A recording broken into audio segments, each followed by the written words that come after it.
Ok, buenas tardes. Buenas tardes, colegas, buenas tardes quienes estamos presentes en este momento. Vamos a dar inicio a lo que es esta ponencia, ¿no? De una de las más importantes que se habla a nivel mundial, cómo manejar el partograma, cómo conocer realmente cuáles son los periodos del trabajo de parto o qué es un trabajo de parto en sí, ¿no? Desde que estamos en la etapa de estudiantes, empezamos a conocer, o creo que desde antes empezamos a escuchar, ¿no? Todo lo relacionado, qué cosa es un trabajo de parto, o sea, cómo llega la mujer realmente a un trabajo de parto, cómo se desencadena ese trabajo de parto, ¿no? Pues durante muchos años, en este caso, pues existían libros de Schwartz, de William, en los que ahora pues han sido reemplazados por otros autores, ¿no? En lo que siempre nos dicen y nos hablan qué cosa es un trabajo de parto, cómo realmente la gestante empieza a desencadenar ese trabajo de parto, pero qué cosa es lo que empuja a ello, ¿no? ¿Qué cosa la mueve a esta mujer embarazada a desencadenar un trabajo de parto? Realmente eso todavía no está pues en ninguno de los libros, o sea, no se sabe exactamente qué desencadena un trabajo de parto, ¿no? ¿Desde cuándo iniciamos o desde cuándo se considera un verdadero trabajo de parto? ¿En qué momento entra esta mujer embarazada en la fase activa de un trabajo de parto? O sea, ¿cómo iniciamos nosotros o desde qué punto o desde qué mirada o desde qué expectativa o desde qué número, ¿no? Manejamos un partograma? ¿Desde qué? O sea, evaluamos una mujer que está iniciando un trabajo de parto y empezamos un partograma, o en qué momento iniciamos el partograma. Realmente la OMS considera pues iniciar un partograma desde los 4 centímetros de dilatación, ¿no? En la que nos dice pues que es una valoración muy subjetiva, o sea, es una valoración nuestra, es una valoración de la profesional, es una valoración de la obstetra en este caso, ¿no? De realmente a saber a través del tacto vaginal cuántos centímetros tiene esta mujer, ¿no? Y realmente si se encuentra en 2, 3, en 4, y somos nosotros la que decidimos si empezamos o no empezamos el partograma, ¿no? Eso es lo que a las finales queremos llegar. ¿Desde cuándo iniciamos un partograma? ¿Qué nos dice la OMS y cuál es nuestra opinión, ¿no? Desde el punto de vista profesional, desde el punto de vista de manejar mujeres embarazadas, mujeres o de la atención de parto, ¿no? ¿Cuál es nuestra experiencia en este caso? Bueno, pues vamos a irlo mirando, ¿no? Desde el punto de vista, lo que dicen las organizaciones de salud, desde el punto de vista de lo que dicen los autores y desde nuestro punto de vista como obstetras que somos. Bien, empezamos a hablar de trabajo de parto, o sea, ¿qué es un trabajo de parto? ¿Qué dicen estos señores que estudian pues desde hace muchísimos años, no vienen hablando de lo que es parto, cómo se considera realmente, si es un parto normal, si es un parto que viene pues en buena posición, en buena presentación, si es una mujer que es idónea para tener un parto vaginal, es una mujer que de repente tiene algún tipo de problema y tiene que pasar a una cesárea. ¿Nosotros cómo lo valoramos? O sea, ¿cómo realmente ponemos nuestro diagnóstico, ¿no? Cuando es valorada la paciente? ¿Qué es lo que decimos? ¿Cuál es nuestra actuación con respecto a ello? ¿Está en una fase latente? ¿Está ya en una fase activa? ¿Está en pródromos de trabajo de parto? ¿O realmente no es un trabajo de parto, ¿no? Como nos llegan muchísimas pacientes, ¿no? Llegan pues diciendo que están en trabajo de parto, sobre todo las primigestas, ¿no?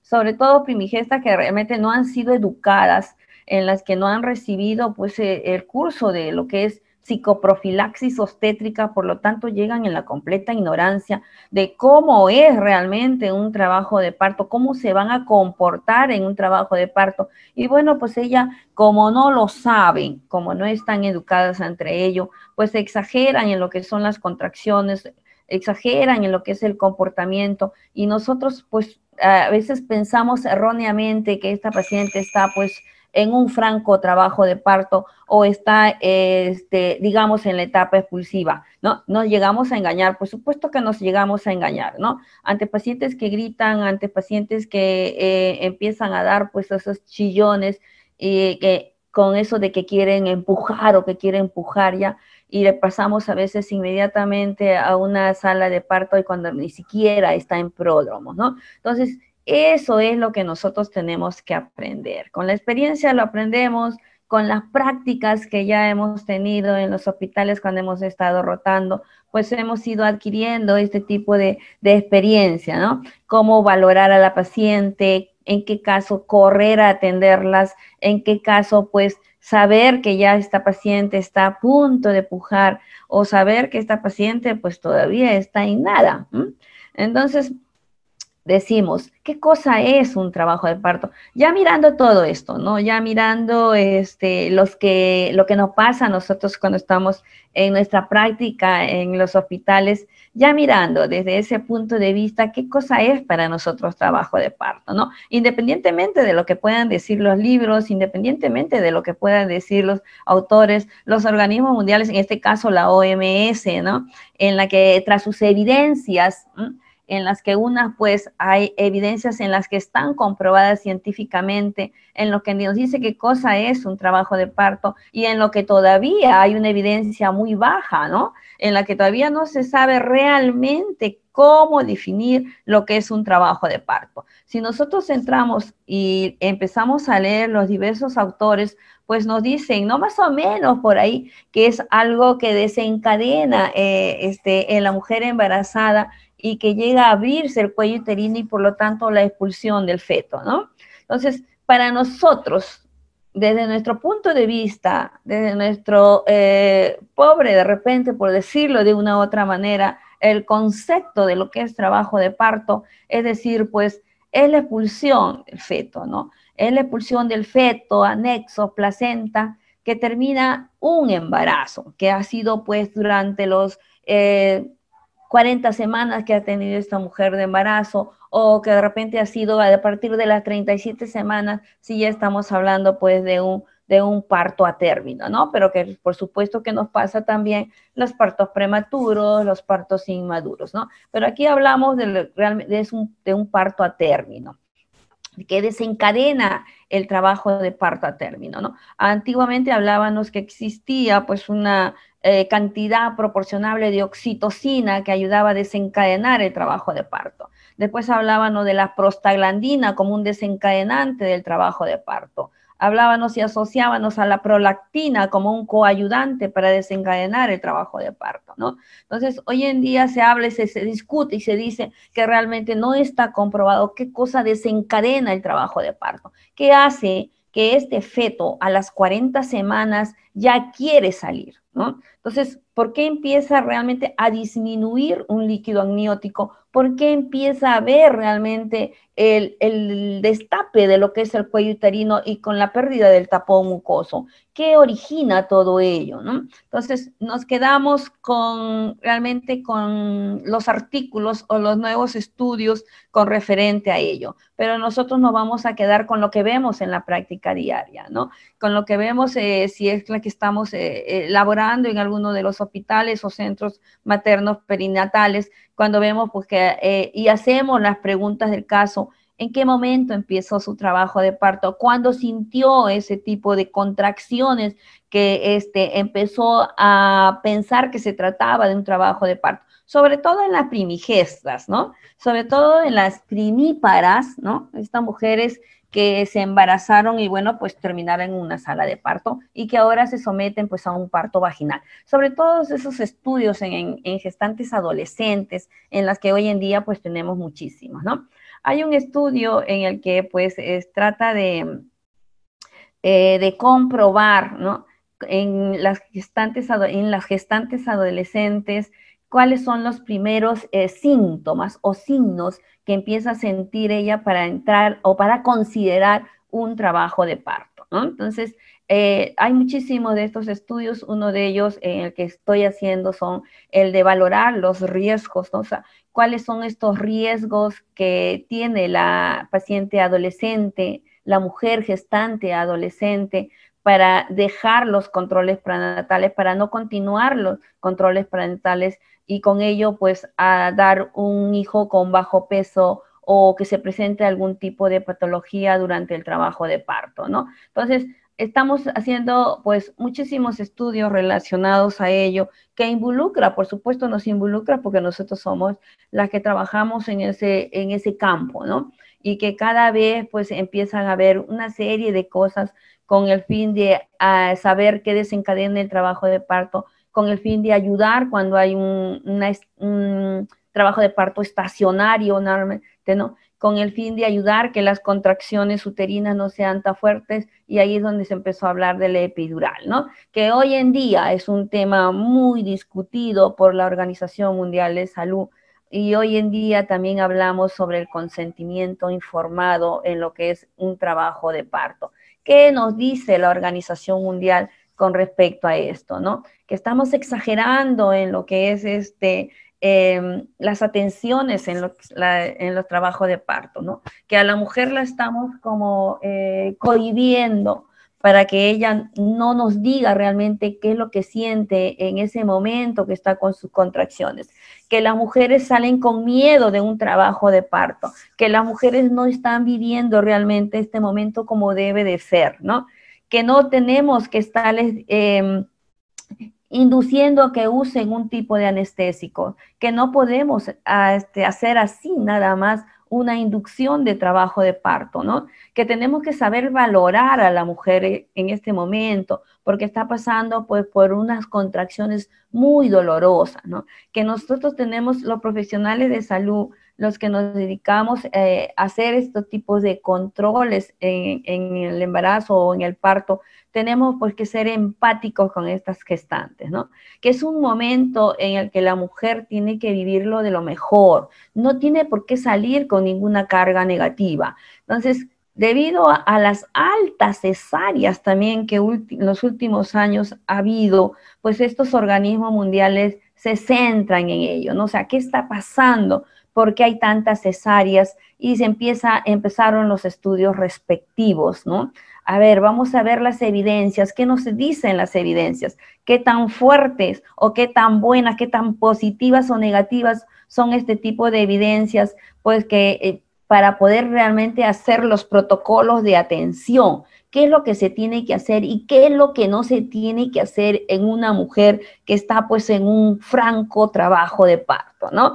Cuando hablamos de un franco trabajo de parto, pues ya está una mujer en la fase activa, y hablamos pues de una fase activa a partir de los 4 centímetros, ¿no? Entonces, desde nuestro concepto, ¿no? ¿Qué cosa es un trabajo de parto, no? Son aquellas contracciones, son aquellos dolores que empujan a salir al feto del útero materno, ¿no? Y que tiene que salir porque ya cumplió el tiempo necesario que tiene que estar dentro del útero de la madre. Son todas aquellas contracciones que ayudan pues a salir de una u otra manera al feto, porque el feto toma muchísimas posturas, ¿no? El feto no es un móvil que atraviesa el canal del parto siguiendo una línea recta, por supuesto que no. El feto sale pues ayudado precisamente por esas contracciones maternas que lo van empujando, pero él se va acomodando, él va haciendo su sinclitismo, él va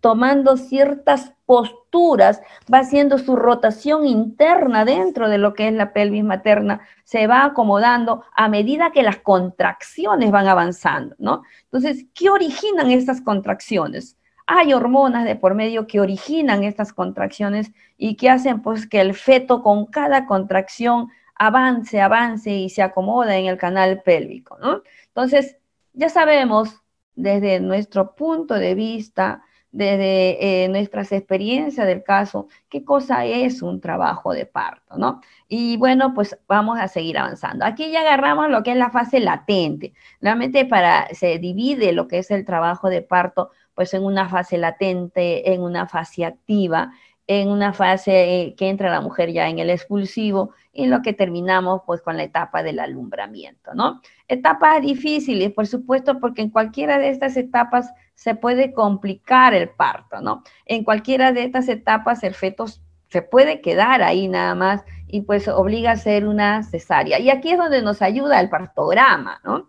Si empezamos el partograma realmente en una fase, porque hay algunos hospitales que lo inician a partir del 3 centímetros, hay unos hospitales que lo inician a partir del 4 centímetros, como realmente lo indican la Organización Mundial de Salud, y bueno, pues cada hospital o cada país tiene pues un número indicado de cuándo realmente iniciar el partograma, ¿no? Cuando estuve rotando por lo que es el paritorio allá en Madrid, en el hospital de Casimiro Ulloa de Madrid, ¿no? En un hospital militar. Entonces, empezábamos el partograma con 4 centímetros de dilatación.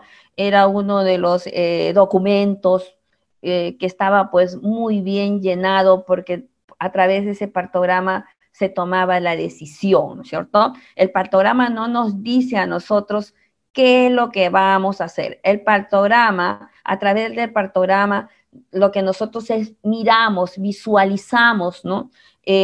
A través de ese documento que algo va mal, que el trabajo de parto va mal, y somos nosotras las que tomamos la decisión. Somos nosotros las que decimos si la paciente, ¿no?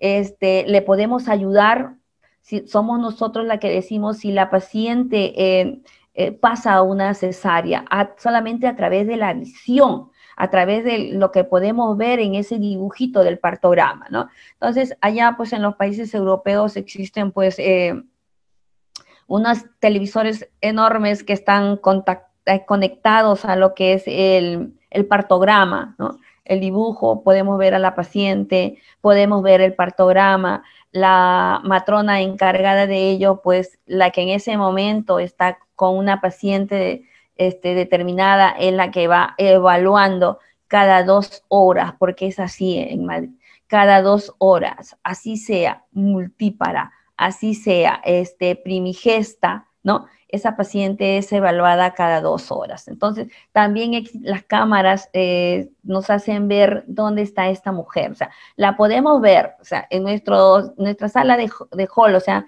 en nuestra salita, ¿no? En la que nosotros estamos descansando, podemos ver a la paciente. Podemos ver si la paciente está en movimiento, podemos ver si la paciente pues se queja, podemos ver si la paciente se sale de la cama, se levanta de la cama, se va al baño, y aparte son unas camas en las que se maneja con un control, ¿no? Entonces estas camas se pueden poner en distintas posturas. La paciente puede estar semisentada, puede estar sentada, puede estar echada, se maneja, son fáciles de manejar, unas camas enormes. Por supuesto que aquí en Perú no he visto ninguna de ellas, ¿no? Bueno, pues como les digo, son experiencias que se viven, son experiencias en las que uno pues aprende muchísimo, ¿no? Aquí en Perú había atendido muchísimos partos, ¿no? Allá cuando te vas a Madrid, la atención del parto es diferente, o sea, no te dejan lo que es tocar a la paciente constantemente, ¿no? No te dejan hacer el tacto vaginal constantemente, no te dejan, cuando es el momento del expulsivo, no te dejan que tú toques a la paciente. El niño tiene que salir solo. Ya cuando ha salido gran parte, o sea, sale la cabeza, salen los hombros, recién es donde lo coges, ¿no? Entonces, tú te pones a pensar y dices, pues, en Perú yo no hacía eso, ¿no?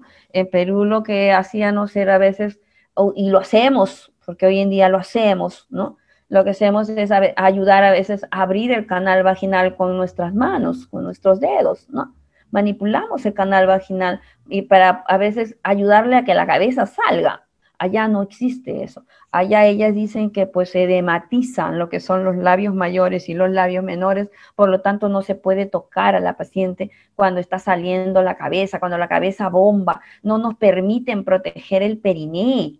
Es algo que cuando, que me puso pues en un momento así como de discusión con la matrona que estaba en ese momento a mi lado, porque yo estaba pasando pues por una etapa de evaluación allá en Madrid, ¿no? Entonces, yo quise proteger periné porque la cabeza bombaba, ¿no? Y ella me dijo que no lo hacía, que no podía proteger el periné. Y bueno, pues sí dije, pues se va a rasgar, ¿no? Porque eso es lo que pasa. Cuando no hay protección de periné, hay rasgado por distintas partes del canal vaginal. Y efectivamente, eso fue lo que pasó. Entonces ella me dijo, no hay problema, se sutura. Bueno, pues la mujer rasgada por todos los lados se sutura. Pero ¿no era más fácil que proteger el perineo y evitar eso? ¿No era más fácil? ¿No? Pues aquí en Perú lo que hacemos es eso. Protegemos periné desde el momento en que la cabeza está bombando y evitamos todos este tipo de contratiempos, porque ahora ya se rasgó por diferentes áreas y voy a tener que suturar uno y otro, ¿no? Entonces, ese era uno de los motivos en los que discutíamos las peruanas, porque, bueno, pues a nosotros nos han enseñado así desde que empezamos nuestra formación, ¿no? Desde que empezamos a ver simplemente los partos, cómo las colegas atendían y nos hemos ido así formando y así somos hasta ahora, ¿no? Cuando hay un parto de por medio, lo que hacemos es, pues, proteger periné.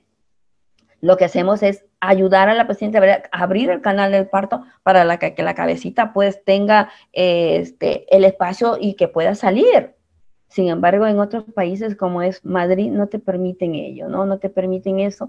Y otra cosa de la que tampoco hacemos es sacar sangre de cordón umbilical. Pues aquí en Lima, Perú, en mi hospital donde yo hice mi internado, donde roté por diversos hospitales, aquí de lo que es Lima, de Salud, de Minsa, nunca vi una extracción de sangre de cordón umbilical.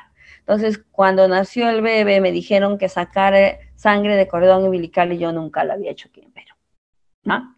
Por lo tanto, yo no tenía ni idea de cómo se sacaba lo que es la sangre de lo que es las arterias o las venas del cordón umbilical. No sabía, es más, nosotros sabemos que existen dos arterias y una vena, ¿no es cierto? Lo sabemos, desde que estamos aquí estudiando, lo sabemos, pero no sabemos diferenciar cuáles son esas arterias y cuáles son las venas. Entonces, cuando me dijeron a mí, yo me quedé en shock, ¿no? Pues no sabía.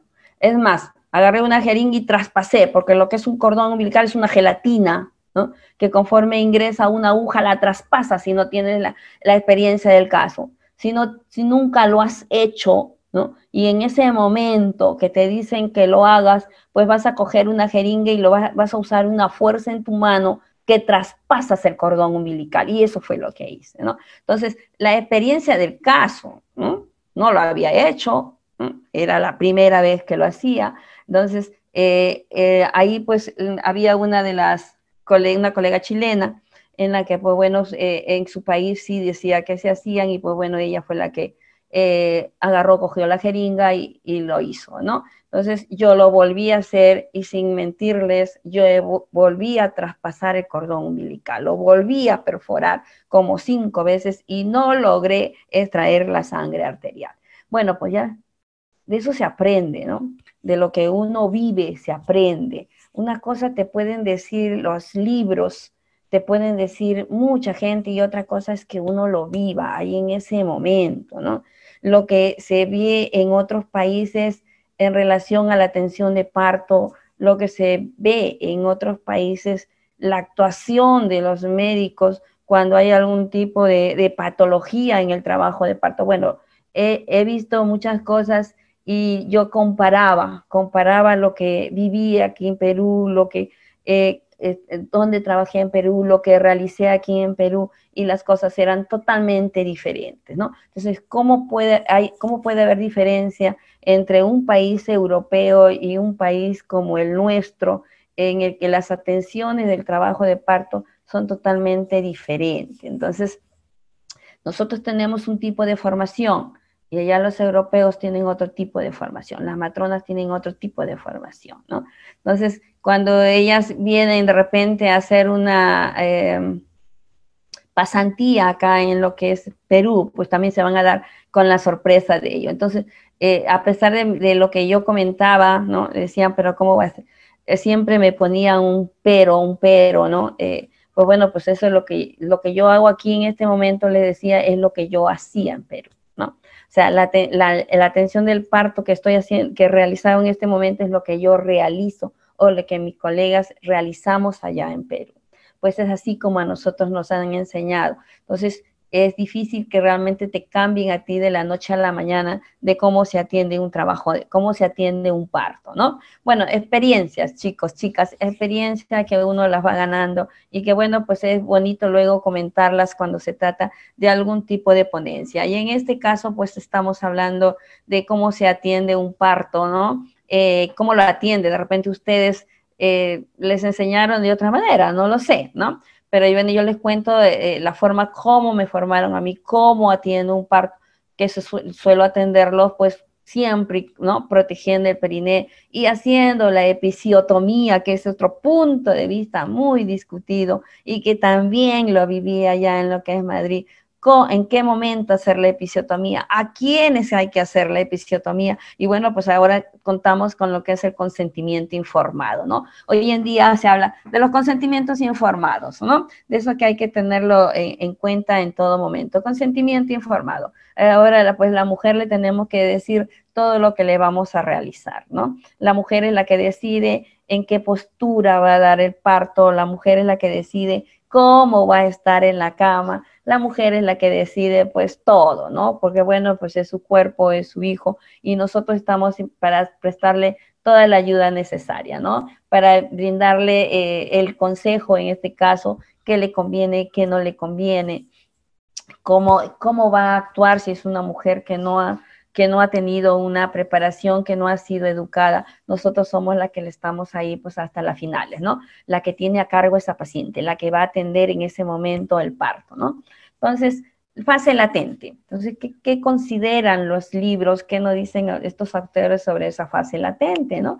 Que puede durar muchísimo, puede durar horas, puede durar días, en la que la paciente a veces se confunde con lo que son las contracciones del Braxton Hicks, ¿no? Que es, la paciente siente que el feto como que ciertos movimientos, pero que son indoloros, y que a veces ellas las consideran como que ya están entrando en un trabajo de parto para una mujer que no ha sido educada, ¿no? Entonces llega a veces a los hospitales pues con ello, ¿no? Que siente cierto tipo de movimiento de hace un día, de hace 2 días, de hace 3 días, sacas la cuenta y realmente no es todavía un trabajo de parto, ¿no? Entonces, la experiencia te hace que realmente a través del simple comportamiento, la miramos y decimos, no, pues esta mujer no está en trabajo de parto, ¿no?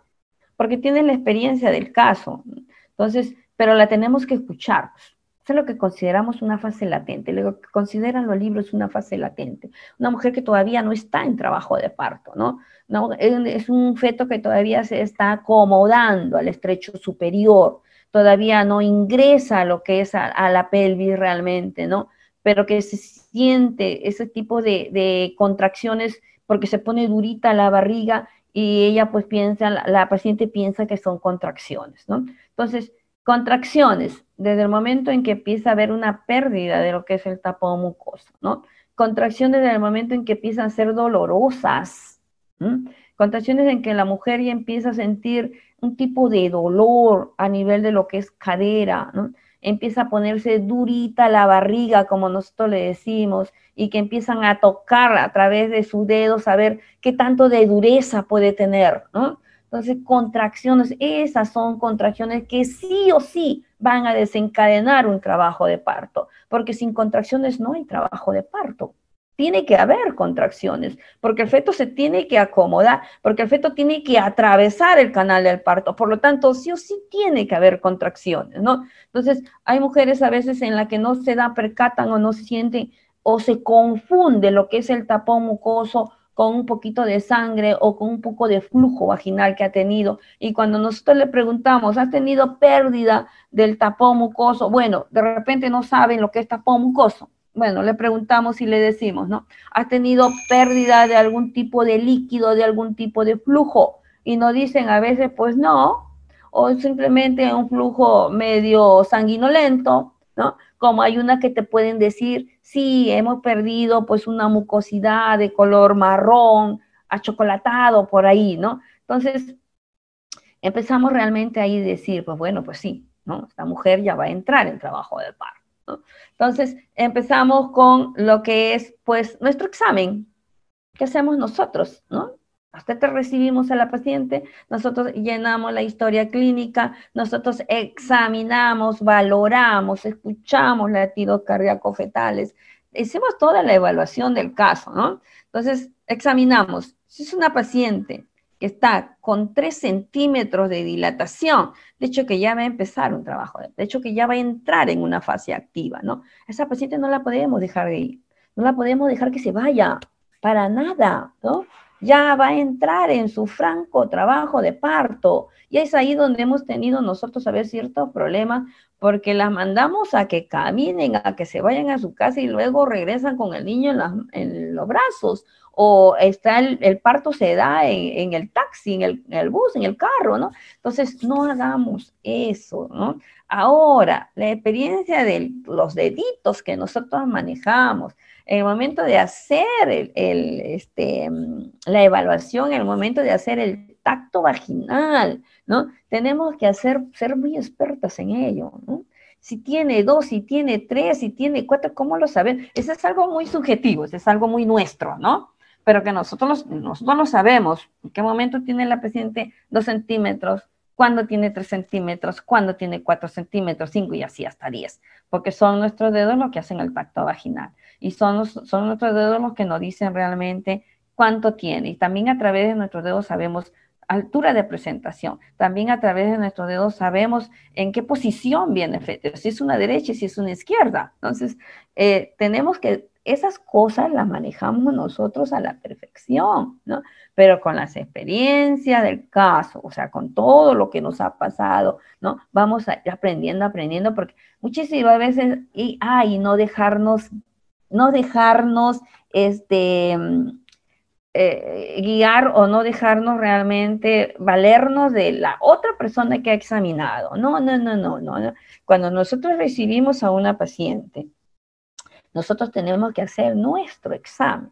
No le podemos creer, así sea nuestra colega de muchísimos años, no le podemos creer. Tenemos que hacer nuestra valoración, porque ha pasado. A veces agarran y dicen, está completa. La colega me entrega y me dice, está completa, y cuando voy a examinar no tiene ni 3, ¿no? Porque bueno, pues se confundió. Cogió cabeza fetal en vez de coger cuello uterino, ¿ves? Es lo que le digo, uno, la que recibe a la paciente, tiene que hacer el tacto correspondiente, tiene que confirmar lo que la otra paciente te está dejando, porque estás recibiendo toda esa paciente, ¿no? Y bueno, si en todo caso empieza contigo la paciente, llega una paciente nueva y empieza contigo, ¿no? Porque bueno, estás rotando de repente por el servicio de emergencia y la tienes que recibir.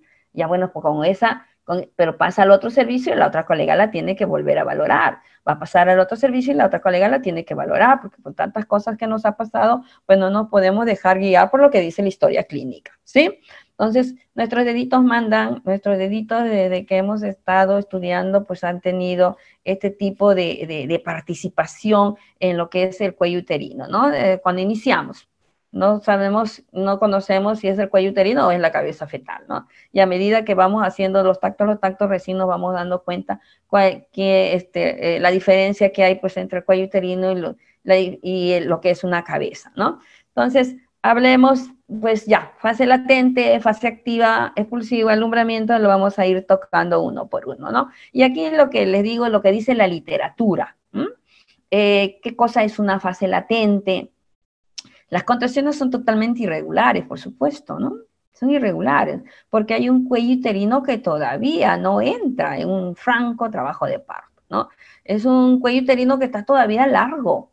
Es un cuello uterino que puedes ingresar tus deditos y de repente se quedan ahí nada más, en dos a la entradita nada más de lo que es el cuello exocervical, ¿no? En el cuello endo, ¿no?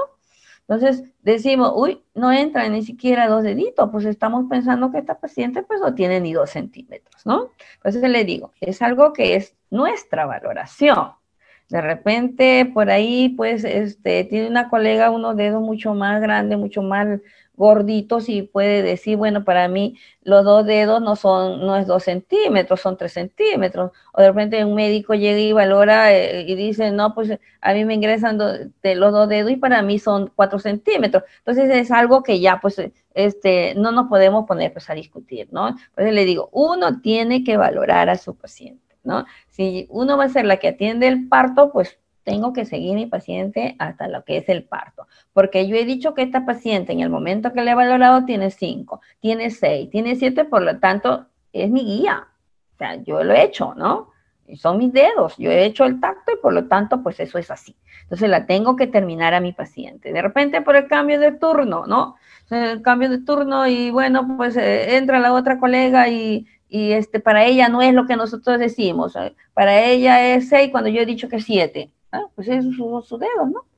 Es su valoración de ella, ¿no? Entonces, esas cositas, pues, tenemos que tenerlas en cuenta. Nunca, nunca se dejen, sin valorar a la paciente, sin examinar a la paciente. Nunca dejen de hacerlo cuando reciben a una paciente o dejarse llevar por lo que la colega anterior lo ha escrito en la historia clínica, ¿sí? Nosotros tenemos que hacer nuevamente la reevaluación. Entonces, contracciones irregulares, con eso nos quedamos en la fase latente, ¿no? Con un cuello uterino que todavía no dilata, un cuello uterino que todavía no empieza ni siquiera a madurar, un cuello uterino que de repente está pues grueso, o sea, todavía no, no ha habido una maduración. Ahora, las primigestas, ¿no? Ya saben que ellas primero hacen la maduración del cuello uterino y luego dilatan, lo que es lo contrario en la multípara, ¿no? En la multípara es lo mismo, va madurando y el cuello se va dilatando, maduración, dilatación, dilatación, ¿no? Entonces, en cambio, en la primigestas es lo contrario. Entonces, tenemos, ya sabemos por el historial clínico que es una primi, ¿no? Por lo tanto, pues tenemos que estar más atentas con ella y sobre todo si es una primi adolescente, ¿sí?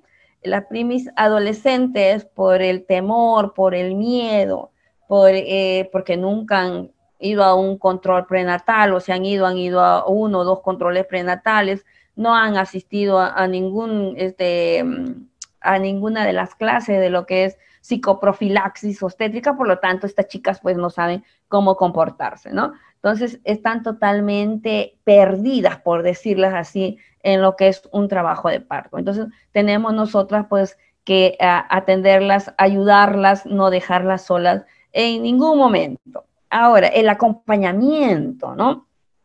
Es muy importante según la Organización Mundial de Salud, según las evidencias para la OMS, ¿no? Es muy importante el acompañamiento, que estas mujeres estén acompañadas en ese momento, ¿no? En ese momento que van a tener un niño, que ellas la consideran como el mejor momento de su vida. Eso es lo que quieren los organismos mundiales de salud, ¿no? Que cuando se haga una entrevista a una gestante, perdón, a una puérpera ya en este caso, porque ya nació su niño, ¿no? Y que le digan, le hagan la pregunta diciéndole, pues, ¿y qué tal tu parto? ¿No? Y que ellas contesten, pues ha sido el mejor momento de mi vida. Eso es lo que se quiere, ¿no? Pero cuando se hace hoy en día las preguntas y le decimos a las pacientes, ¿no? A las puérperas, ¿y qué tal tu parto? Uy, un desastre. Uy, me dolió aquí, me dolió allá. Uy, me dejaron sin atender. Uy, no me permitieron que estuviera mi familia, mi pareja, mi hermana, mi madre. Entonces, esas cosas son negativas para la paciente y eso es lo que no se quiere hoy en día. Hoy en día lo que nosotros como profesionales, como obstetras, como las que atendemos los partos, lo que queremos es pues que la paciente salga pues con una sonrisa en los labios y que diga y que comente que como una de las experiencias más bonitas que ha vivido, ¿no? Eso es lo que realmente se quiere, que se evite muchísimas cesáreas, que se eviten malos momentos durante el trabajo de parto, que se respete, ¿no? La autonomía de la paciente en ese momento, ¿no? También se habla muchísimo de lo que es los enemas, ¿no? De lo que es el rasurado perineal. Entonces, no hay evidencias, no las hay en la que el rasurado o lo que es el enema ayude a lo que es el trabajo de parto. No hace nada, por gusto se rasura, por gusto se pone enema a estas pacientes. Lo que se hace es hacerlas pasar más rato, ¿no? Porque eso es hacerlos pasar más rato, ¿no? A nadie le va a gustar que en tu dolor, en tu contracción que tienes, ¿no? entre el personal técnico o de repente una misma de nosotros con una navaja y empieza a hacer el rasurado. Por supuesto que a nadie no va a gustar, ¿no? O que entre y dice, bueno, pues te vamos a poner un enema. Vaya, la postura nada más hace que la paciente se sienta mal. Y realmente tiene razón, ¿no? A nadie nos gusta que nos hagan este tipo de cosas. Y mucho más si estamos pues con una contracción de por medio. Entonces, Bienvenido a la línea. Buenas tardes, les saludo Torres, ¿en qué le puedo ayudar? las contracciones son pues esas, ¿no? Las contracciones son tan dolorosas que la paciente pues se queja a veces muchísimo de cómo las profesionales de salud actúan, ¿no? Y en muchísimos de los casos pues tiene razón, ¿no? Entonces, nosotros hemos sido pues formadas para brindar una buena atención, para que la paciente no se queje de nosotros. En todo caso, pues hemos escogido mal la carrera, ¿no? Porque esto de obstetricia nos tiene que gustar, porque estamos trabajando con una mujer y con un niño, porque está en nuestras manos, pues, la vida de dos seres humanos, ¿no? Y por lo tanto, pues, tenemos esa carrera, pues, como que la llevamos en la sangre, que nos gusta, por eso hemos estudiado ello, ¿no? Y nos ponemos en su lugar de la paciente, y más si le hemos sido madres o de repente por ahí alguna embarazada está en este momento, pues, ¿no? Lo va a vivir, lo va a pasar y no le va a gustar pues que actúen de otra forma, de una manera negativa, ¿no? Y es más, en ese momento pues están muy sensibles, ¿no? Porque van a ser un bebé, ¿no? Y por lo tanto el miedo de la paciente de que pueda pasar algo en lo que es el trabajo de parto, ¿no? Bien, entonces, ¿cuánto puede durar esta fase latente? Su duración varía, ¿no? Pueden ser 8 horas en nulíparas y 5 horas en multíparas. Para algunos autores, ¿no? Para otros, pues puede variar, o sea, puede variar en lo que es en las nulíparas, ser un poquito más, y en las multíparas también, ¿no? O de repente en las multíparas a veces es mucho más rápido, ¿no? En este caso, por ejemplo, una mujer que tenga 5 o 6 hijos, ¿no? El trabajo de parto es mucho más rápido. ¿No? El trabajo de parto se va a dar pues en 3 horas, en 4 horas. ¿No? Entonces, tenemos que ver, mujer con más de 3 hijos, la actuación es diferente, ¿no? El trabajo de parto es mucho más rápido. Ni siquiera hemos abierto el partograma cuando la mujer ya tiene ganas de pujar, ¿no? Entonces, tenemos que hacer la diferencia entre lo que es una mujer que nunca ha parido y una mujer que tiene más de 3 hijos, ¿no? Entonces, la duración de lo que es el parto es totalmente diferente entre una y otra, ¿no? Tiene que ver la edad también, por supuesto, ¿no? Entonces, aquí lo que he puesto es porque me estoy guiando por un autor, ¿no? Que dice que puede variar. 8 horas en nulíparas, o sea, esas mujeres que nunca han parido, y 5 horas en multíparas. Bienvenida a la línea y buenas tardes, les saludo Torres, ¿en qué le puedo ayudar? Por favor, señorita Beatriz, tiene su audio prendido, por favor. Entonces, vamos a ver, y considera anormal esta fase latente, ¿no? Se considera anormal si persiste más de 20 horas en nulíparas, ¿no? Y mayor de 12 horas en multíparas, o sea, es bastante, pues, ¿no? Si nosotros evaluamos, ¿no? Y es una mujer que está en una fase latente y le preguntamos, ¿no? ¿En qué momento empezó tus contracciones? Y ella nos va a decir, pues, a determinada hora. Entonces, vamos a sacar cuenta y vamos a decir, pues, ya tienes más de 20 horas, pues esto ya no es normal, ¿no? Entonces, esa paciente tiene que ser hospitalizada y esa paciente tiene que ser, pues, monitoreada, ¿no? O sea, más de 20 horas ya no es normal, ya tenías que entrar en trabajo de parto, ¿no? Sin embargo, pues ha persistido más de 20 horas y sigue lo mismo, ¿no? Entonces ya estamos considerando que hay algún tipo de patología de por medio que hace, pues, que ese cuello uterino no dilate, ¿no? Entonces, y en una multípara, ¿no? Que sea mayor de 12 horas, pues es bastante, ¿no? Bastante ya, ¿no? Si es una multípara, esa fase latente no puede durar así, ¿sí? Y aquí entramos a lo que es la fase activa, donde el cuello uterino se dilata completamente. Entramos fase activa 4 centímetros para adelante, ¿ya? Ya en 4 centímetros, donde empezamos el partograma, con 4 centímetros, ¿sí? Luego lo vamos a ir mirando parte por parte cómo lo vamos a ir llenando, ¿no? Aquí tenemos que recordar lo que es el trabajo de parto, porque todos estos de aquí, todos este tipo de valoraciones se llenan en el partograma. Por eso que tenemos que saber todo lo relacionado a lo que es trabajo de parto, ¿sí? Entonces, a partir de los 4 centímetros hasta los 10, en que llega la completa dilatación, pues ya se considera una fase activa, ¿no? Y con ello, pues, la presentación tiene que descender, pues, totalmente, ¿no? Y ¿qué duración puede tener? 5 a 7 horas en nulíparas y 2 a 4 horas en multíparas, ¿no? Mire qué tan rápido puede ser, pero no siempre es así, ¿verdad? Si nosotros nos vamos a la práctica, ¿no? Te puede entrar una paciente con 4 o 5 centímetros de dilatación y estar todo el día, toda la noche y hasta el día siguiente con 5 o 6 centímetros de dilatación, ¿no? Es evaluada un cuello que está muy rígido, ¿m? Un cuello uterino muy rígido que no llega a haber una maduración, no hay una maduración, no hay un borramiento de por medio, por lo tanto no avanza, ¿no? Las contracciones son muy débiles, o sea, no tiene una buena dinámica uterina. Entonces, ¿qué está pasando con ella? ¿Mm? Y ahí es donde tenemos que valorar Bishop, ¿no? Lo que es Bishop. O sea, vamos a ver maduración de cuello uterino. ¿Qué tan grande, qué tan largo está el cuello uterino? ¿Cómo está la presentación? Si la presentación es cefálica. Tenemos que hacer un buen Bishop para realmente poder empezar a lo que es la ayuda con la oxitocina. Porque aquí, si los latidos cardíacos fetales están bien, ¿no? Si la presentación está cefálica, y es más, es una occipito ilíaca izquierda anterior, o sea que ya está acomodado totalmente, ¿no? Simplemente le falta ayuda en el motor, ¿no? O sea, un poco de ayuda. Y en este caso, pues, hacemos que las contracciones aumenten, ¿no? Le falta ayuda. ¿Y qué tipo de ayuda es? Y ahí es donde empezamos a trabajar, pues, con lo que es la oxitocina, ¿no? Entonces, ¿qué nos dice la OMS con respecto a esto?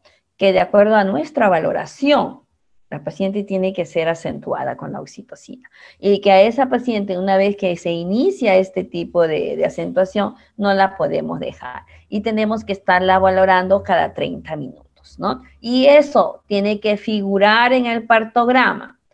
¿Cuántos centímetros tenía? ¿A qué hora fue que empezamos con la inducción del trabajo de parto, ¿no? Entonces, por eso estoy haciendo este recordatorio, ¿no?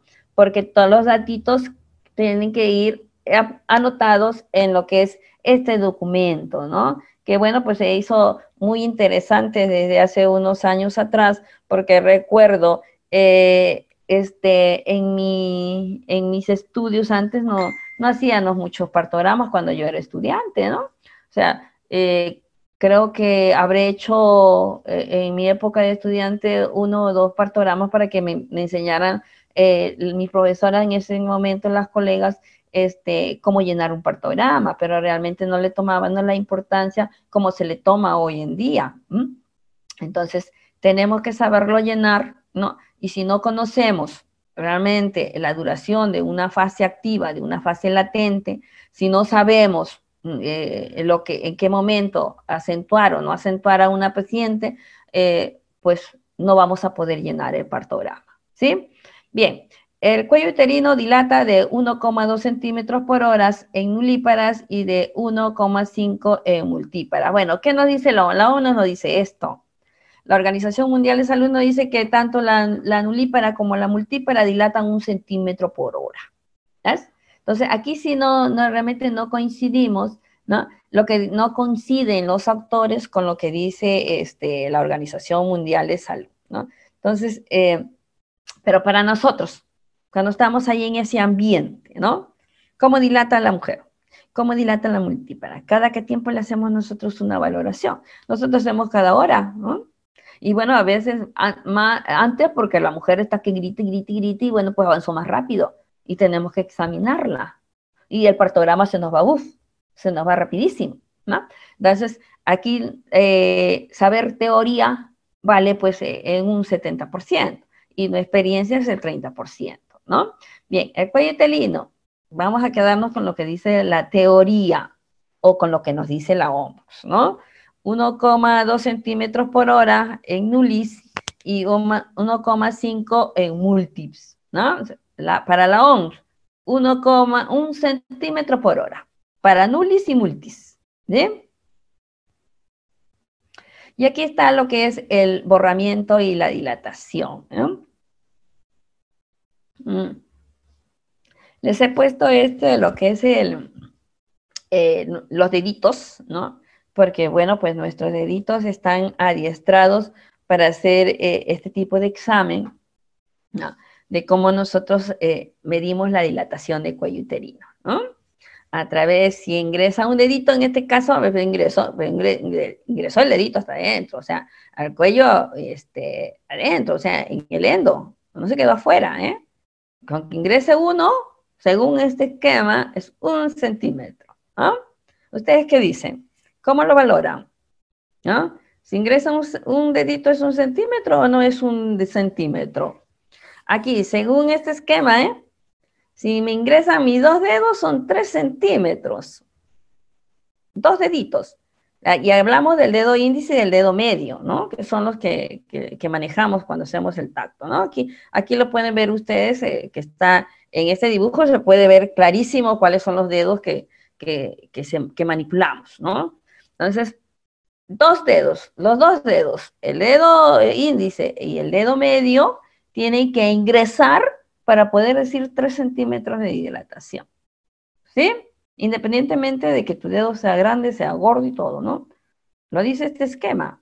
O sea, ustedes con la experiencia, ustedes que han hecho de repente muchísimas de estos tipos de valoraciones, ¿no? ¿Cómo lo catalogan? Entonces, 4 centímetros, si ya ingresaron mis 2 dedos y los abro ahí dentro. O sea, ingresan mis 2 dedos y abro los deditos, ¿no?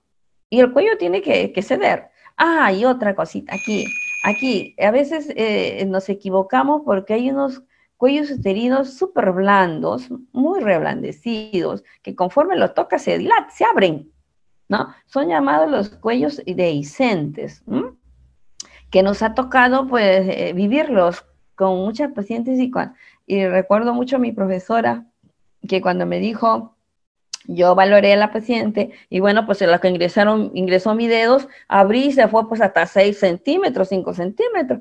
Entonces y la profe cuando fue me dice, no, solo tiene 2. Y yo, ¿qué? Y es donde me dijo, pues bueno, porque es un cuello dehiscente de una gran multípara que conforme te ingresan tus 2 deditos, se va a abrir y luego se cierra. Miren, chicos, ¿no? Entonces, ¿qué tenía que valorar ahí? Maduración, ¿no? O sea, el cuello, ¿qué tan grueso tiene el cuello uterino? Tenía que ver eso, ¿no? Sin embargo, uno a veces vamos y se examine, pum, vamos y miramos solamente dilatación y decimos, pues tiene tantos centímetros de dilatación, ¿no? Y no vemos lo que es la maduración del cuello uterino. O sea, no vemos el grosor del cuello uterino, ¿no? Y en este caso, pues en la primis se tiene que borrar totalmente el cuello uterino para que empiece a abrirse, para que empiece a ver la dilatación de por medio, ¿no? En la primiris, en cambio, en la multigesta o la multípara, como querás llamarla, ¿no?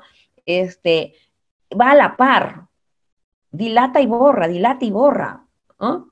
Entonces, aquí, pues, tenemos que tener, pues, muchísimo, ¿no? Muchísimo, y no hacerlo tan rápido, tranquilas, calmadas, ¿no? Si no encuentras de repente el cuello uterino, buscarlo, esa es otra cosita, esta cosita, colegas, ¿no? Que a veces el cuello uterino de una paciente que no está en trabajo de parto, ¿no? El cuello uterino está bien posterior. Esa es otra cosita, ¿sí? Que se le quede, ¿no? Entonces, no está en trabajo de parto, pero el cuello uterino ni siquiera se ha acomodado. Eso es nada, está en nada esa paciente, ¿no? Pero ¿qué pasa? Es que a veces nos confundimos, ¿no? Y cogemos cabeza y pensamos que es cuello uterino y decimos, ¿no? Tiene 6, 7 centímetros, y lo que estamos tocando es la cabeza fetal. ¿Ve? Ha pasado a los grandes ginecólogos, ¿no? A los grandes ginecólogos, que han dicho, ingresan como que la saben todo, ¿no?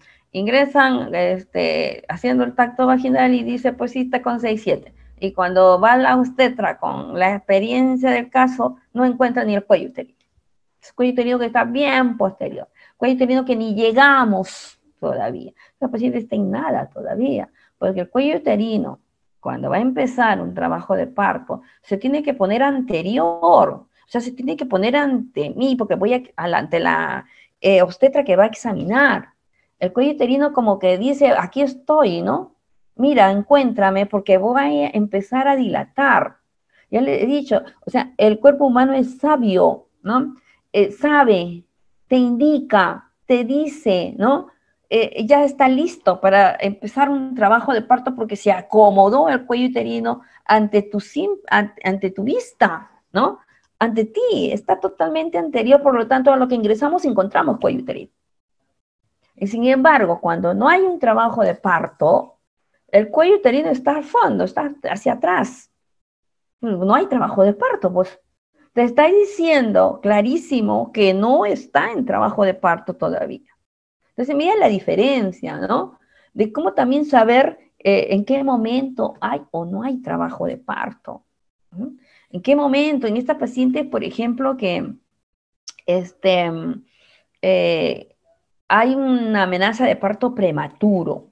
¿Sí? En esta paciente que tienen, pues, edad gestacional 30 y tantas semanas de gestación, ¿no? Y empieza a haber un trabajo de parto. Entonces, cuando valoramos, el cuello uterino está blandísimo. El cuello uterino, así sea primi, así sea multi, encontramos lo mismo, la misma blandura, ¿no? Ingresas y tus deditos fácilmente ingresan. Sí, porque ya está en trabajo de parto y es un parto prematuro, pero está en trabajo de parto. O sea, no se puede hacer nada ya. Y ese cuello maduró y por lo tanto si maduró tiene que abrirse. Y ya se está abriendo y por lo tanto no se puede hacer para poder paralizar el trabajo de parto. El trabajo de parto que empieza, ya no hay quien lo paralice. Si está en 4 centímetros para adelante, no hay quien diga que no nace ese niño tiene que nacer sí o sí, ¿no? Porque bueno, porque te lo está diciendo, ¿no? Te está diciendo el cuello uterino. Ya estoy lo suficientemente maduro y acortado como para que empiece a abrirse. ¿Mm? Y bueno, pues la facilidad es del caso. A veces no las brinda muy fácil, ¿no? Llega una paciente y te la pone muy fácil porque ingresan tu dedo y está ante ti el cuello uterino. O sea, lo que hace simplemente es ingresar con tus deditos y dice, pues tiene tantos centímetros de dilatación, ¿no? Y por lo tanto esta paciente se queda. Si esta paciente está con 3, esta paciente se tiene que quedar sí o sí. La paciente que está con 1, no la manden a su casa por tantas cosas que ya han pasado, ¿no? A ver, es multi, mucho menos todavía, ¿no? Pues sabemos que la multi avanza rápido, avanza mucho más rápido. Entonces, ha tocado paciente con 1 centímetro, ha ido a su casa y el niño ha nacido en su casa. Después las quejas, después las denuncias del caso, ¿no? Entonces, para evitarnos problemas, ¿no? Paciente multi con 1 centímetro se queda ahí. Vamos, señora, usted quédese ahí sentadita en observación, en observación. Luego la vamos a ir valorando. Ya le vamos pidiendo sus datos, ¿no? De repente, de un momento a otro, esta mujer que tenía 1 centímetro, en 2 horas se puso en 5, en 6. ¿Sí? Le digo porque ha pasado, pues. Y ha hecho un trabajo de parto acelerado. ¿Quién lo paraliza? Nadie lo paraliza. ¿Qué se le pone? Nada, no se le pone nada. ¿Qué le vamos a poner si no hay nada todavía estipulado como para detener un parto?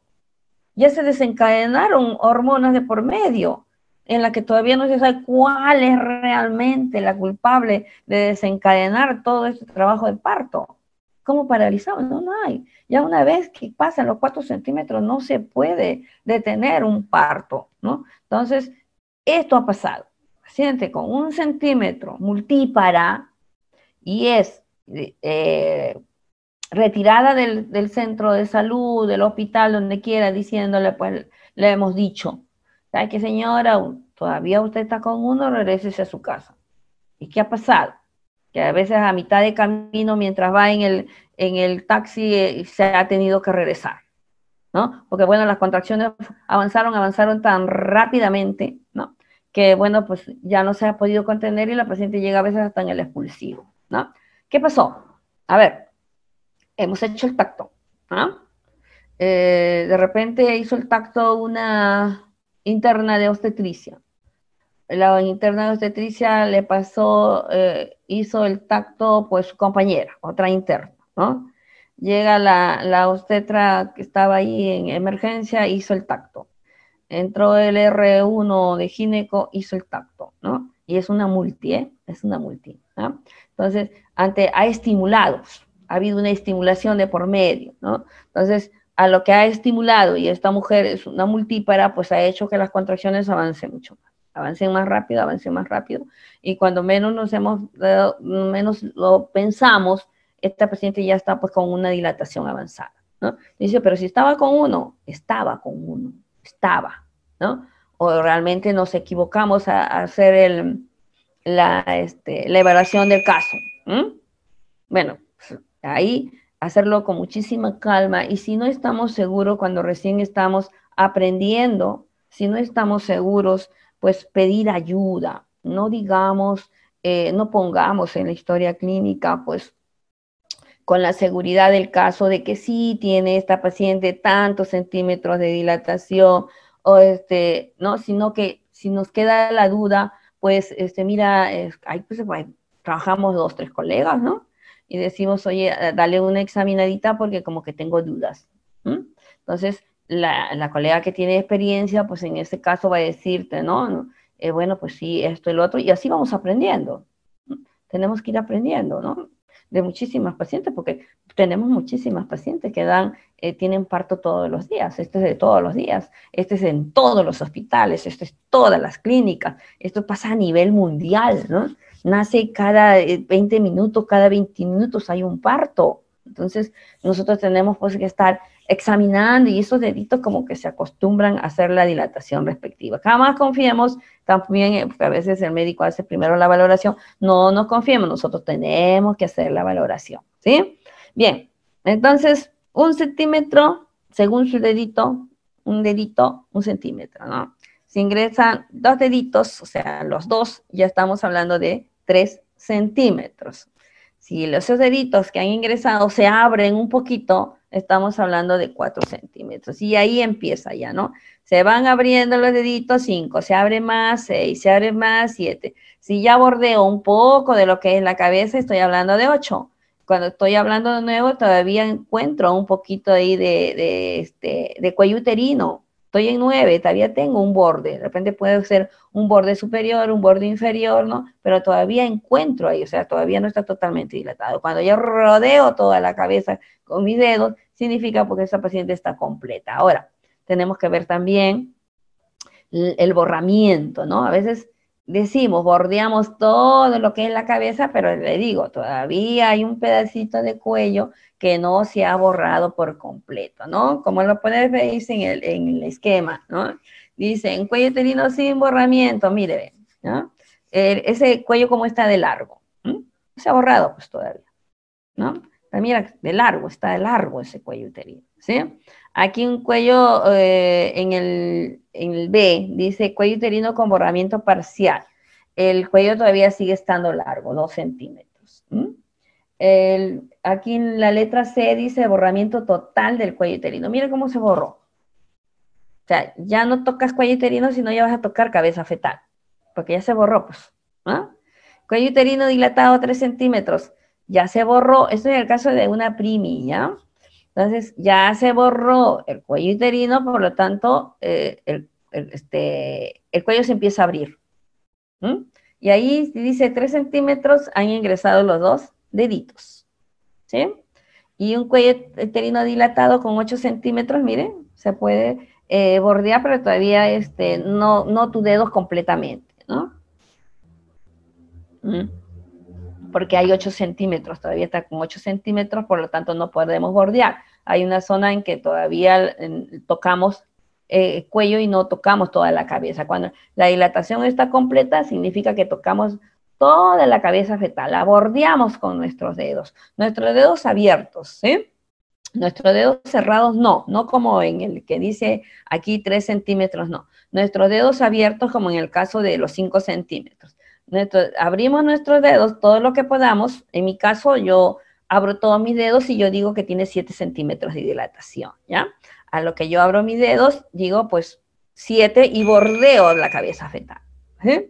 Encuentro pues un borde de repente en el lado superior o en el lado inferior y yo digo, y hizo un borde un poquito gruesito, pues para mí tiene 8 centímetros, ¿no? Si es un bordeo y encuentro todavía un pedacito de cuello, ¿no?